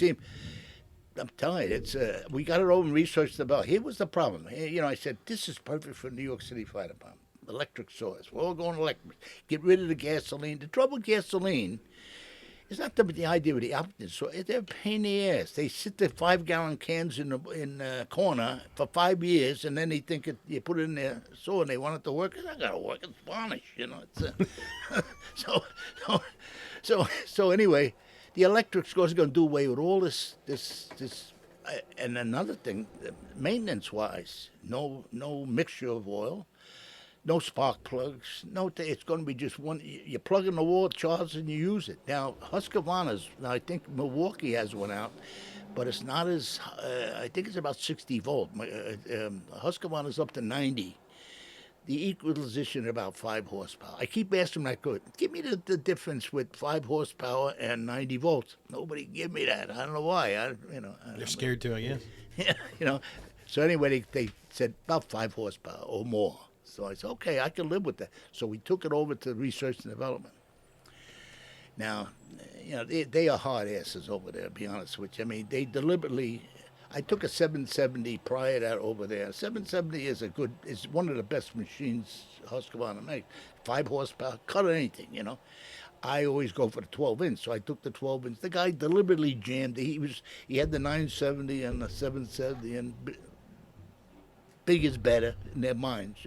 But I saw him deliberately jammed the blade on the 770, and he let the other one cut nice and smooth, So they wouldn't accept the 770. Now, Bobby Morris, his son is the captain of Rescue 1 at the time. Now he's bouncing around. And he wants the 770 in the rescue services. He says, F those people. They don't know what they're doing over there. The 770 is a mess. I gave one to use, and he uses it all over the place. He says, it's great.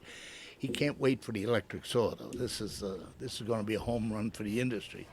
I think Husqvarna's got the best one out now. It weighs 20 pounds. Milwaukee's weighs 40.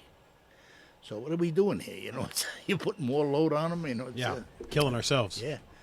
So I have the little 9-inch one. I've taken that one. That only has 2 horsepower. Right. But I cut beams lengthwise. If you know how to use a saw, you let the saw do the cutting. And of course, I invented the 9-inch blade. Have you guys seen that yet? Yes. Okay, the carbide. I'm the only one who got a carbide blade so far. I mean, till somebody else copies you. They'll copy it. But I think really that the 9-inch blade ought to be put in New York. It does more revolutions. It's just safety. It only cuts 3 inches.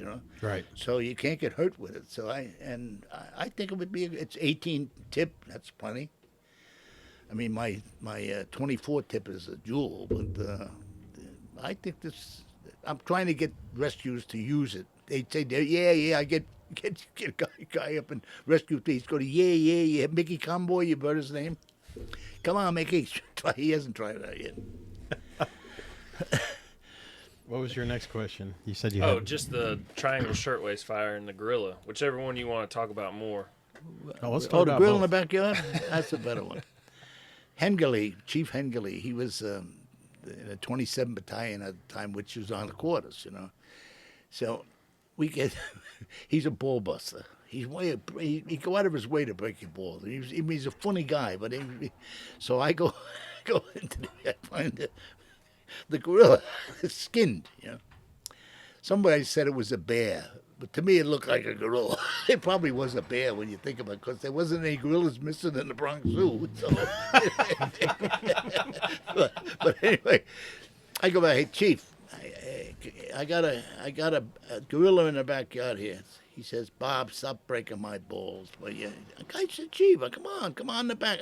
If I come back there, you're gonna be have something. What kind of silly shit you got for me?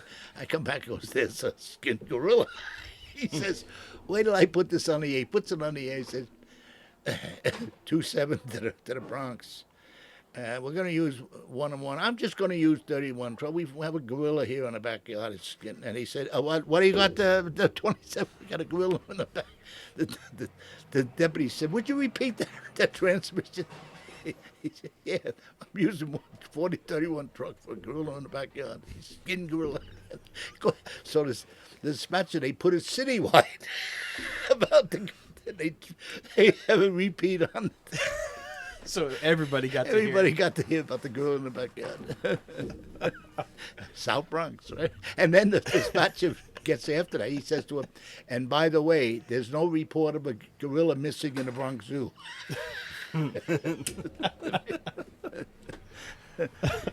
Unbelievable. So you wanted to talk about the Triangle Shirtwaist Fire? Yeah. Obviously, one of iconic fires down in history.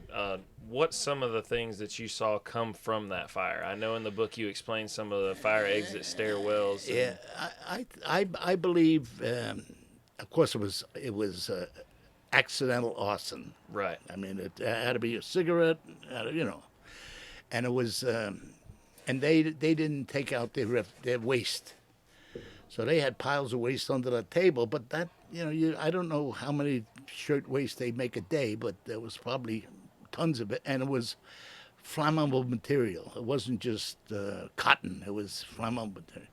So that to me, I think, was one of the things. And then they could have. I think they could have evacuated a little better than they did. There was nobody telling them what to do. Fire, people get screaming, hollering, and they all wanted to, people jumped out into nets. Did you know they jumped into nets and lived? That was one thing. And the poor firemen got hurt from the people that landed on them. Like one would go and land and the other one, It was unbelievable. It's, I read about it, but I wasn't there, Sure. I'm not that old. Sure. Well, you're closer than we were. You know what I mean? I gotcha. How about you? So, Cap, real quick question. Go. You've had a wonderful career. The career has changed a lot in the fire service, I hear. but it hasn't changed. It's the people that's changed. I don't know. I think it's, as far as New York City is concerned, I think the 9/11 made large changes in New York City. And let me say they lost the talent of the job at the 9/11. Big holes. I mean, if I was a captain at the time, I'd probably be a deputy chief in 2 years because you just passed the test and they made you. It's there was no normally you get on a list. Let's see, my list was battalion chief. It was 800 on the list. When I took a captain's test, there was 800 captains. I come out number 13 on that one, so I was doing pretty good. But I didn't study for chief, but I passed the chief from the old captain studying. It's Right. But I kind of like that job. So, Point. so with that thought, what would be some good advice you would give to someone that said, "Hey, I want to be a firefighter"? Well, let me think a minute. Let me ask you this. I want to be a firefighter. So what would I tell a kid? I said, number one, it's not a fun job. It's a vocation. You have to love the job. And if you don't want to bust your ass, let's put it that way, get another, be a cop.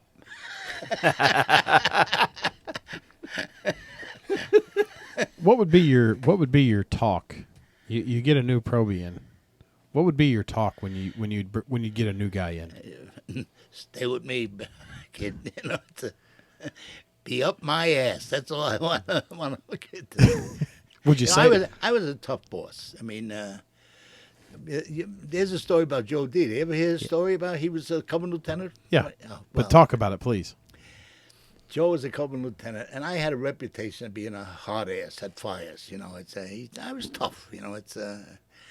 And he heard about it. He said, "Holy shit! I'm coming to the busiest engine in the city, and I got a hard ass captain there." So, and I used to always help the company lieutenant. I had two Marines that were lieutenants. See, we worked very strange in 31. We worked with two officers, and two chauffeurs, but you saw more of your firehouse than a lieutenant. Lieutenant works with just his 5 people.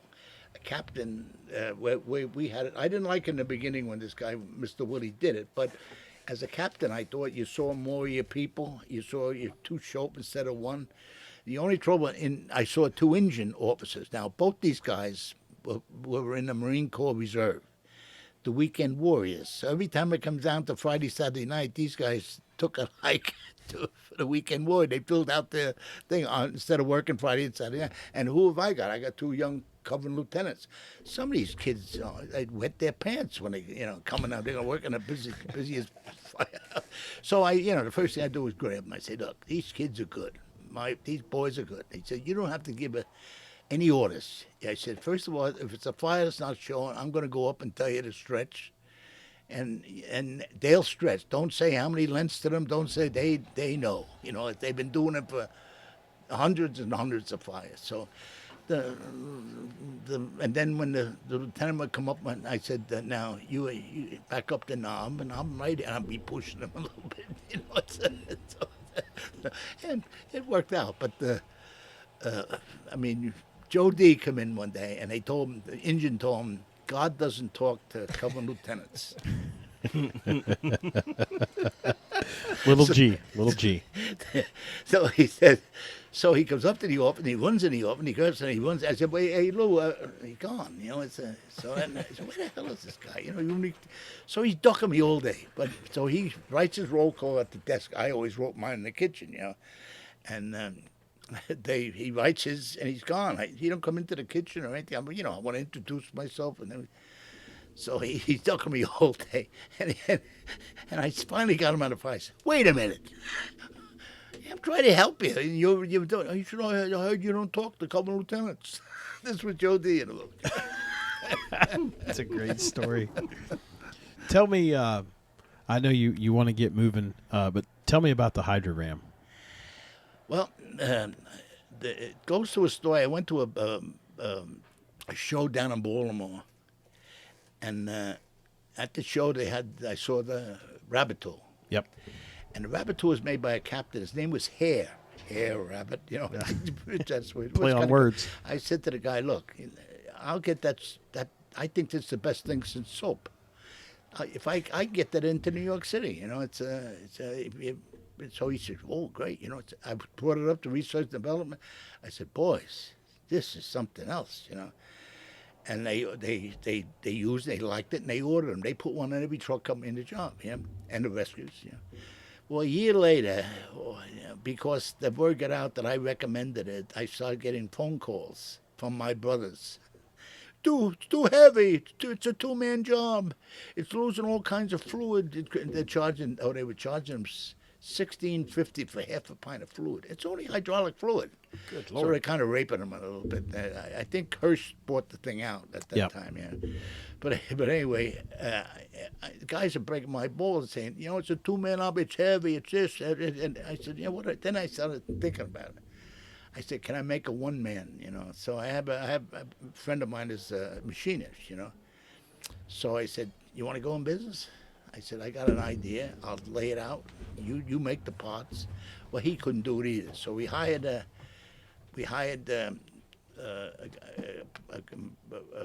engineering company down in Florida, and I drew all the plans as this is what I want. And he said, okay. But I said, I want to use propylene glycol. I'm a solar energy nut. And propylene, the trouble with the rabbit tool is very caustic. If it got in your eye, it blinded you. In fact, I think they had a lawsuit about it got in a fireman's eye and almost blinded him. Well, if it got in your hand, it burned you. So I don't want to use that stuff. I want to use propylene glycol. You can drink it. It's right. Plumber's antifreeze. Right. So you put it in your RV, so in the winter, so you can drink it. So the guy said, So the engineer, $20,000 we paid him. He said, it's not going to work. He says it's going to piss through the aluminum. See, I wanted to keep the body aluminum, keep it light. I could have made it out of steel. Sure. It would have been cheaper even. But now I wanted to use 1024. I did that. Anyway, the way you have that thing, the hydraulic will piss right through the walls. So, I went back. I said, they can't use my stuff. So I got to go back to hydraulic fluid. And then I thought one night, I said, I wonder if I had the outside of the unit is hard-coated. And I said to him, suppose we hard-coat the inside. He says, that'll work. I said, why am I paying you $20,000? But anyway, that's what we did. We come out with it. And the 1-man, took it over to research again. But thank God, I knew a guy got on light duty on research. He was from the ghetto, he really was a sewer of a guy, and he was, open for new things. I said, hey, I got this thing here, try it out. Well, he busted. He said, this is fantastic. Then they gave it. One of the companies that he gave was Ford Truck, my old company. They gave it to trucks all over the city. I think I had to give him 12. Anyway, what made the tool was the first bombing in 93. Yeah. And Ford Truck forced 109 doors. And I said to them, hey, wait a minute, what's 109? How about give me 75? I don't care. But no, he said, we had to record. First of all, they had to walk up 50 floors, and they had the top 50 floors to search. And he said, we couldn't have done it with the axe and the iron. We'd been fatigued, He said, but this thing, so that made the tool. And that's how the tool got into New York City, The rumor was when the Hydro-Ram came out that they were going to record the sound of the iron striking so they could play it and feel like they were doing something when they were squeezing the handle. So that way they felt like there was some noise. Well, I have a striking surface on the right. top of it. But I said, you got to be careful. I'm aluminum. There's a steel pin in there, and you keep hitting it. It's going to egg shape, and the pin's going to fall out, So what I had to do then, I had to, before I put them in, we kind of mashed, we hit it with a thing to mash it. Right. So it'd be a little, stiffer. But we haven't had any fallout. In the beginning, they did fall out. Sure. Haven't had anything. We tell people when they buy the Hydro-Ram, just throw that little hammer away. Yeah. Well, You I supply it because it's a safety factor. Right. It's instead of hitting you hit it with the 2-pound mallet. Right. As opposed to a 6 or 8 pound axe. Because, firemen don't hit easy. They the baseball swing. Right. And Maybe they should play for the Mets. And another thing about the Hydro-Ram, there's 22 pounds of pressure inside that unit, which means you lift the handle, automatically the fluid's in your pumping chamber. Now the rabbit tool, you had to prime the pump. You had to, it's a regular, and you had to keep it horizontal. Mine, you could put it upside down. You could put another feature. Mine will work in North Pole. Hydraulic fluid will not work in North Pole. It gels. Right. So this was the good part of it. The only bad part is you got to use that damn thing. You can't sit it on the shelf for 6 months because that 22 pounds is trying to get out. And right. It's up against, and the seals will dry. You got to keep the seals wet. So what we say is use it, and then lift something heavy once every 2 weeks, a month, so that you force the fluid into the seals. There's 13 seals in there, and they cost $15 a piece. So it's not a cheap, piece of crap. Well, your buddy over in Seaford, he came out with the HT175, which is a but a pressure device. Mike Perrone came up with it. That you put that under pressure. Well, I helped him. Yeah, so he came out with it. I guess it's been pretty popular. No. And why do you call him Vinny? That's I am crazy over that.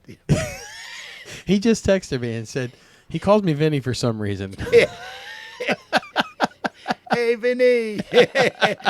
Don't you remember when in my neighborhood, the Italians would holler out every Wednesday, and they'd have most of them all Vinny, it's Vincent, Vinny, it's spaghetti. So I call him, hey, Vinny, it's spaghetti.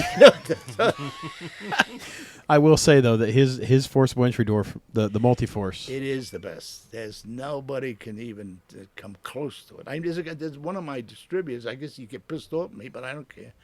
He doesn't make it as good as Mike. Mike's got the best door on the market. He's been copied by a guy in Canada. Yeah. The only thing, he keeps his door blue. Nobody colors theirs blue. So so I say, buy the blue door. Buy the blue door. Best. The blue is the best. That's right. I even said to him, you see what he did? He show you his thing, what he did my metal wedge? No. It's on his site. He uses he just did it about 2 weeks ago. Okay. And then he also did my force axe. Did you see that one? Yes. Where I have the rubber. Yes. And he did that one. That was a home run. Hey, Bob, good job. Okay, man. Vinny. He's a trip, I'm telling you. Oh, he has got more knowledge than forcible entry than anybody around. I mean, as far as showing people, and he does it for free. It's another thing I told. Everybody's making money, you're making nothing. And people would love to hire him for but because he's practical. He's like my book. It's easy. It's readable. He is readable. And he does a good job. Hey, what are you? He's like the kitchen table forcing a door. Yeah. I think a lot of them. I give him. I recommend. I'll say 2-3 doors a week. You guys will call me and they say, who do you know? Who do you think? And I always say, get the blue door. I said, first thing I said, go on his site, Firehouse Innovations. And I said, number one, he's giving out free tips how to force entry. It must be killing guys that go out and get paid for forcible entry. Because he does it for free. And he's good at it. Yeah, very good. I'd love to hear you talk about the working with NASA to develop the face pieces and how that kind of shaped still what we're using today. Yeah, well, they come up with a mask. You wouldn't believe this, man. It was pointed. It was pointed like this. I've stuck out about that far. But they come up with a small cylinder, and I said, Jesus, that's great. Well, ours weighed 40 pounds. This weighed a little under 20. I think it's the ones you have today. What do they weigh? The ones I never had one of those. But anyway, I said, this is great, So I had this guy from '82, Willie Doyle, put the thing on. He pulled the straps, they broke. He put his helmet on. The helmet went up in the air like this. So I said, this is actually what I told him. I said, you guys were great going to the moon, but you suck on making face pieces. But I said, why don't you go back to Chief O'Hagan and tell him to take one of my men or one of 82's guys down to, I think it was Texas the other day. And they did, and Willie Doyle, told him what he wanted, and they did it. That's what you guys have today. That was an '82 engine. But we said, they said to us, they put us to work too. They said before we send anybody, you guys come up with a design, and we designed. Everybody had a different design on the face piece, But the one you have today is what was brought to bear. Let's put it that way. Incredible. That's good stuff, Cap. Well, boys, I think we've about exceeded our time. I want to talk more. Do you? No, we'll stay here as long as you want. As long as you keep the lights on. Whatever you say. No, you're the boss. No, you tell me what you want me to talk about. I'll talk. No, I can't thank you enough for everything you've done. Just like with like what we said to Mike. I mean, what you've done for this job. I never knew as a kid in 1999 when I got my first Pro Bar. Isn't that something? 99. Yeah, I'd be sitting across from the man that. Yeah. And have a friendship. I mean, that's huge. And then to sell your tools and to go out. That's good. Are you selling them? Yeah. Good. Yeah, moving. Good. I got that new tool. I wish I had made it. I forgot to make one for you. Well, right now I can't make it because I don't have any Rex heads. The guy I farm out the machine shop, I couldn't have any more room back here. Right. So I have to farm it out to the guy, and he's been jerking me around. But. That seems to be a common occurrence in just about every industry today. Everybody's told me I can't get steel, I can't do this, I can't. Aluminum, they're having a problem with the wedges. I make those wedges. By the tote. Mike, you see what he did with the wedge? I haven't. I'm going to have to go look it up. Oh, yeah, he's phenomenal. And he does an outward door and inward door, And I keep saying, you got to mention to these guys, don't order 36-inch bars, 42-inch bars, because the leverage. You can't get a 36 bar into an outward door because they're 32 inches, Right. That's why the Pro Bar is 30 inches, or my bars are 30 inches, So what you do is you get it in and you twist it like this and you yank it out, an outward door, Common sense. Yeah. But they think more leverage. And I said to him, how are you going to get a 36 into a 32-inch opening? What if you're in a hallway? Yeah, or the hallway. Well, I come up with that little tool of mine, by the way, the 24-inch... the Mini Pro 24, have you seen that yet? Yeah, you said that's pretty popular. Cops. Yeah. Cops seem to love it. They get a lump hammer, and that tool, the school shooting that they couldn't get in, all cops used to go to the firehouse and borrow the tools, right? Right. Now they want their own. So I've been selling, I just want 32, went to one town in out west in Colorado. And I said, my God, 32-inch, what are you doing with these things? You know, I make that 3-ounce lump hammer, you know, Yeah. the hammer 3, I call it, you know.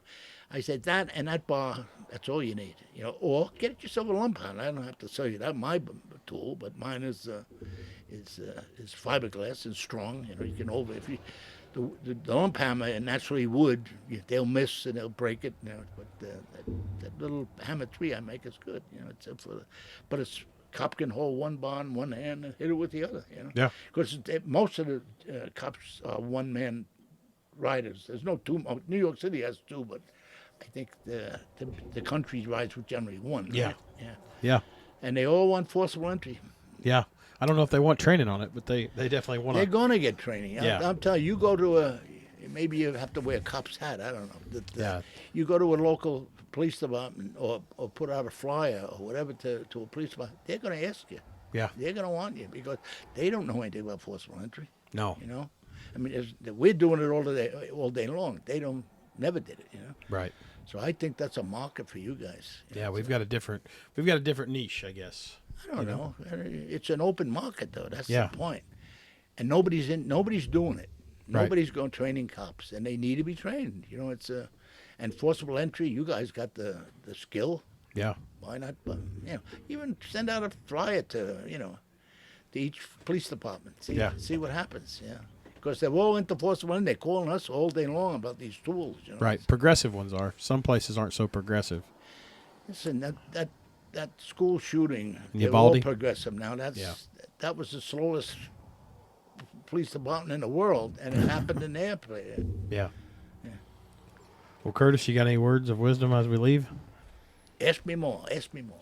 He Not wants to today. keep talking. Not today. I know we could, but and I would love nothing much to do that. But What about you, Eddie? You got anything? Don't let your meatloaf. Don't let your meatloaf.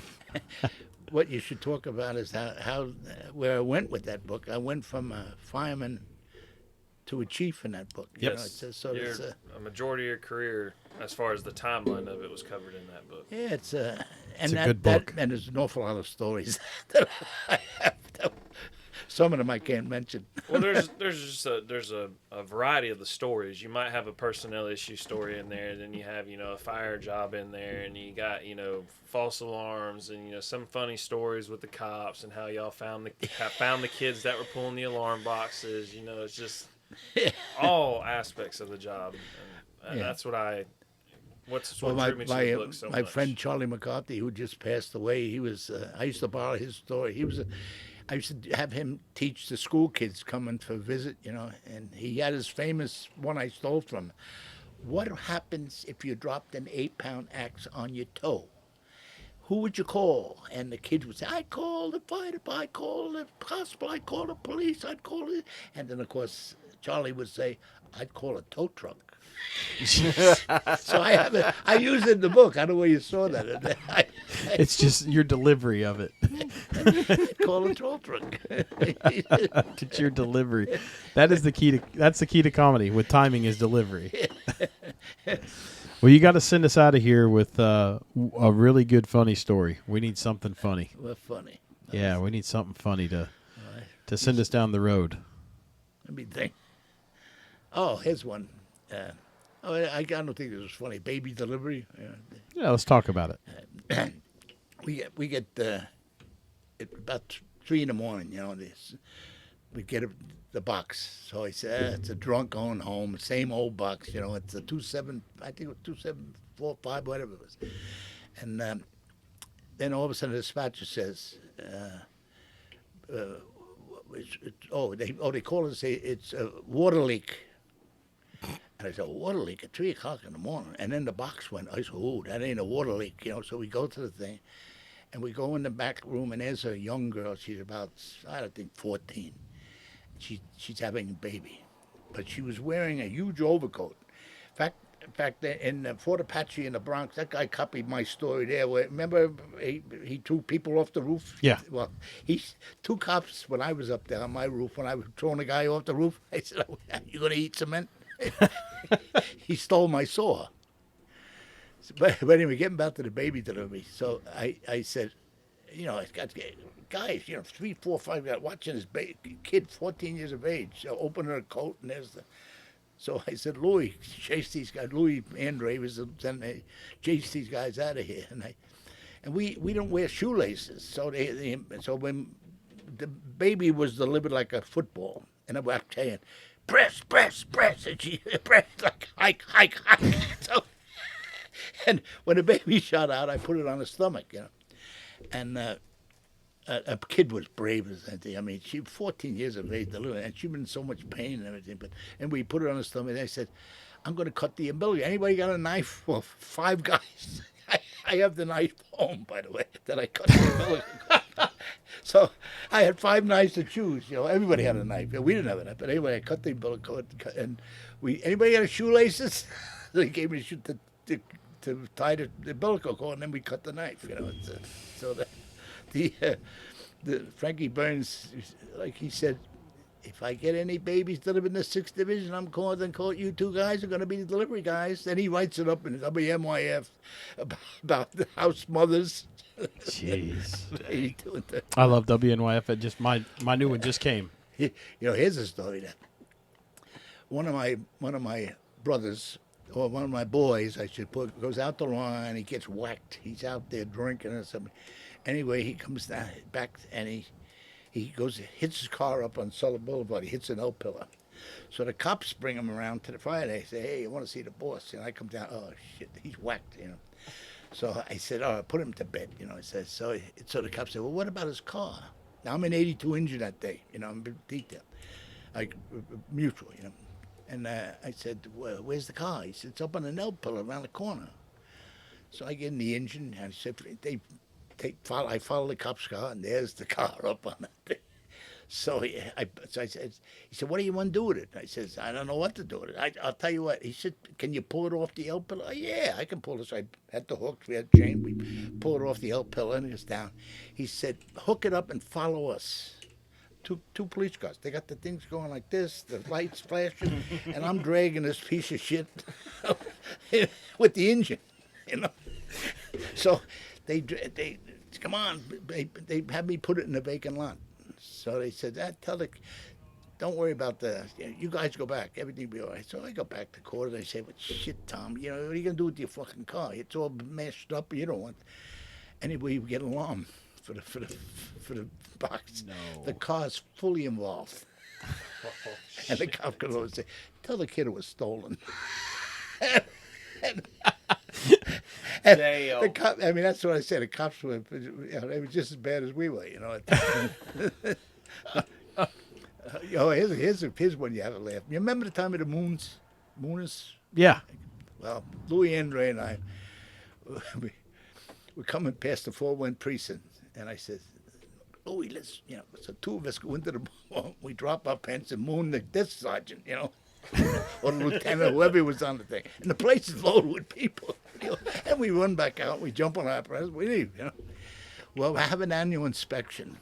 And, you know, you got to get your dress room. The deputy comes around and looks at your helmet. You got to buy this, you got to get that. You got to, before the quartermaster, you know. Now they give you the stuff. Those there had to buy it. So, anyway, the deputy's there, and we hear sirens. 5 cop cars pull up in front of the firehouse. They all run out in mood, and they moon us. During annual inspection. And they get even. The deputy said, what fucking kind of place is this? Great place. Here was another one. I had a friend of mine, actually one of my friends, Horace Brewer. He was a black firefighter, a good guy, you know, but he'd go on a bender from Christmas to New Year's. Every year he was with me, so, and I'd send the guy up and say, see if he's all right, you know, he's 2 blocks away, you know. The best part, we had a snowstorm, and he said he was late coming in. He said, I had guys coming in Washington for 50 miles that weren't late. He's late. He said, it was a snow gap, you know. But anyway, he was my bodyguard. I was a lieutenant at the time, and you couldn't come close to me. He muscular guy, he could fight and everything. So any guy he made shit, he said, you don't talk to my boss like that. You know, he'd pick him off the floor. But anyway, Horace comes I'm in early, and Horace comes running around, and he runs up the stairs. A guy comes running with a shotgun, goes boom, boom, boom. Lets 2 barrels go up the stairs, big holes in the wall, and then it disappears. That's holy shit. So I said, Horace, he caught me with his wife, Damn. So, but anyway, I'm getting promoted to captain. So I said, Horace, he said, I'm going to transfer up to a slower place up in the Bronx. Horace, they won't put up with your shit. You can't. No, I'm going to do it. So he's up there. I get promoted to captain, and I hear he's getting hooked up twice. Shit, that he would, normally would. So I said, I go, Horace, come back home. Put your transfer, come back home. Come back home. Yeah, come back home. I can protect you here. Yeah. I mean, we did some shit up there. We'd be fired today, It's yeah. You can't even look at somebody wrong anymore. Yeah, and look at what happened to Rex Morris, Bobby Morris, his son, was the captain of Rescue 1, and they put a rescue woman lieutenant into Rescue 1, and he just said, you're here because you're a woman. Gone. Lifted right out, gone. Banished to foreign lands. And there he was the captain of Rescue 1, and they gone, Jeez. So over making a statement. So I don't know. I never had the women, but I do remember meeting the chief of the department, a guy named John Hart. See, O'Hagan used to turn around and get guys who had no experience as chiefs and send them up to us, to get the experience, And, guys would be pulling second alarms coming out one window, and we have to tell the aides, don't call me first before you do anything. Right. And they would, say he wants to send a second alarm. Hey, 31 to 27, we got this, chief. It's, we don't need help, But anyway, John Hart was one of those guys, but he took it in a positive way with me. I was helping him, and he said, you know more about fires than anybody. He says, so if you think I need more help, ask for it and stuff. So, and I did, But anyway, he meets me down. He's chief of department now. He meets me down in a show in Philadelphia. He said, Bob, I only wish you were back on the job. I got women on the job. He says, you would have trained them. You would have been fair to them. You would have showed them. He said, they are pissing in their boots. What's happening to them? He says, they are a mess. I got to admit, they were. I don't know what you do with that lawsuit. Is that they made it hard for them on the physical so they'd all fail. That's when Mike came in. He was part of that class. Yeah, and they all got, every one of them, whether they passed the test or didn't pass, they gave them the job, So they got some good ones and they got some bad ones, I hear you. But that's kind of the way it is now. It doesn't matter if male, female. It doesn't matter. There's good ones and there's bad ones. Well, they have special rooms for them. Yeah. They have have that. Well, that's one of the things that I don't like is not everywhere. Yeah, I don't like the whole everybody gets their own room. I like that common bunk room. Oh, yeah, that's what it is. Yeah. That's how we are. We have females. We had the bowling ball when we had a bowling ball in the office, and they'd be bad, we had bad jobs. They're all beat up and everything, and I'd take the bowling ball and throw it out into the bunk when it hit all the bing, bang, bang, boom, boom, and of course the bowling ball come back in the office. Show us, old man. We'll show you. This is one. Louis Andre, this guy kept me laughing. He's a lieutenant I always worked with. But when Dennis wrote the book, about 48 chiefs were in Midtown to a convention. So they hired buses to come up to 82 engine to see the 82 engine. So I moved the truck outside, and I'm dressed up nice. I got the white shirt, tie, white hat. Oh, I look good, and I'm moving them in. I line them up along the three rows, Sure. And I say, any minute you meet Lieutenant Andrade from 82 engine. Well, down the pole he comes nude, with a handy talkie over his shoulder. I don't think you ought to threat this. Anyway, he has a lunch once. He's shaking hands with, and the thing is, he's shaking each one at you. Well, they're all hysterical except the chief of Los Angeles Fire Department, he didn't think it was so funny. He goes to O'Hagan and he says, I never was so involved. A guy come to nude and he come to O'Hagan was kind of holding it back. He said, look, that's a crazy. I can't get any lieutenants to work there. He said, the only two nuts that will work in that place, so we have to bend a little.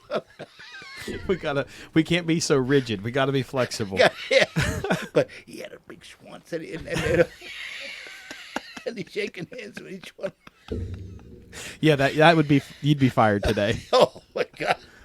Oh, well, Captain Farrell, thank you so much for the time. Thank you for the stories. Thank you for the conversation. Thank you for the friendship and the tools. It's been a pleasure. I don't know any other way to end it other than Sell my book. Buy the book. Buy the book. Buy the book because it's going to good proceeds. FDI, Honor good Legion, things. and the Joe D. Memorial Fund. That's good stuff. Real quick, I wanted to ask you this before we leave. One last good story. When you earned the James Gordon Bennett Medal, how did that come about? Well, we were on the second alarm. We went on we were on 8th Avenue. It was on 2nd Avenue. And when we arrived, the building is fully involved, you know. So this Chief Eckert, which I was working under Lieutenant Kelly was his name. So Eckert says, Bill, I haven't got the rear, you know, and see what you can do in the rear. So we went to the adjoining building, went up to the roof, the adjoining building, and we figured we could get onto the roof of the fire building, but that all went in, you know. So you couldn't get to the fire escapes, and so all of a sudden this woman howls out, "Help! Help!"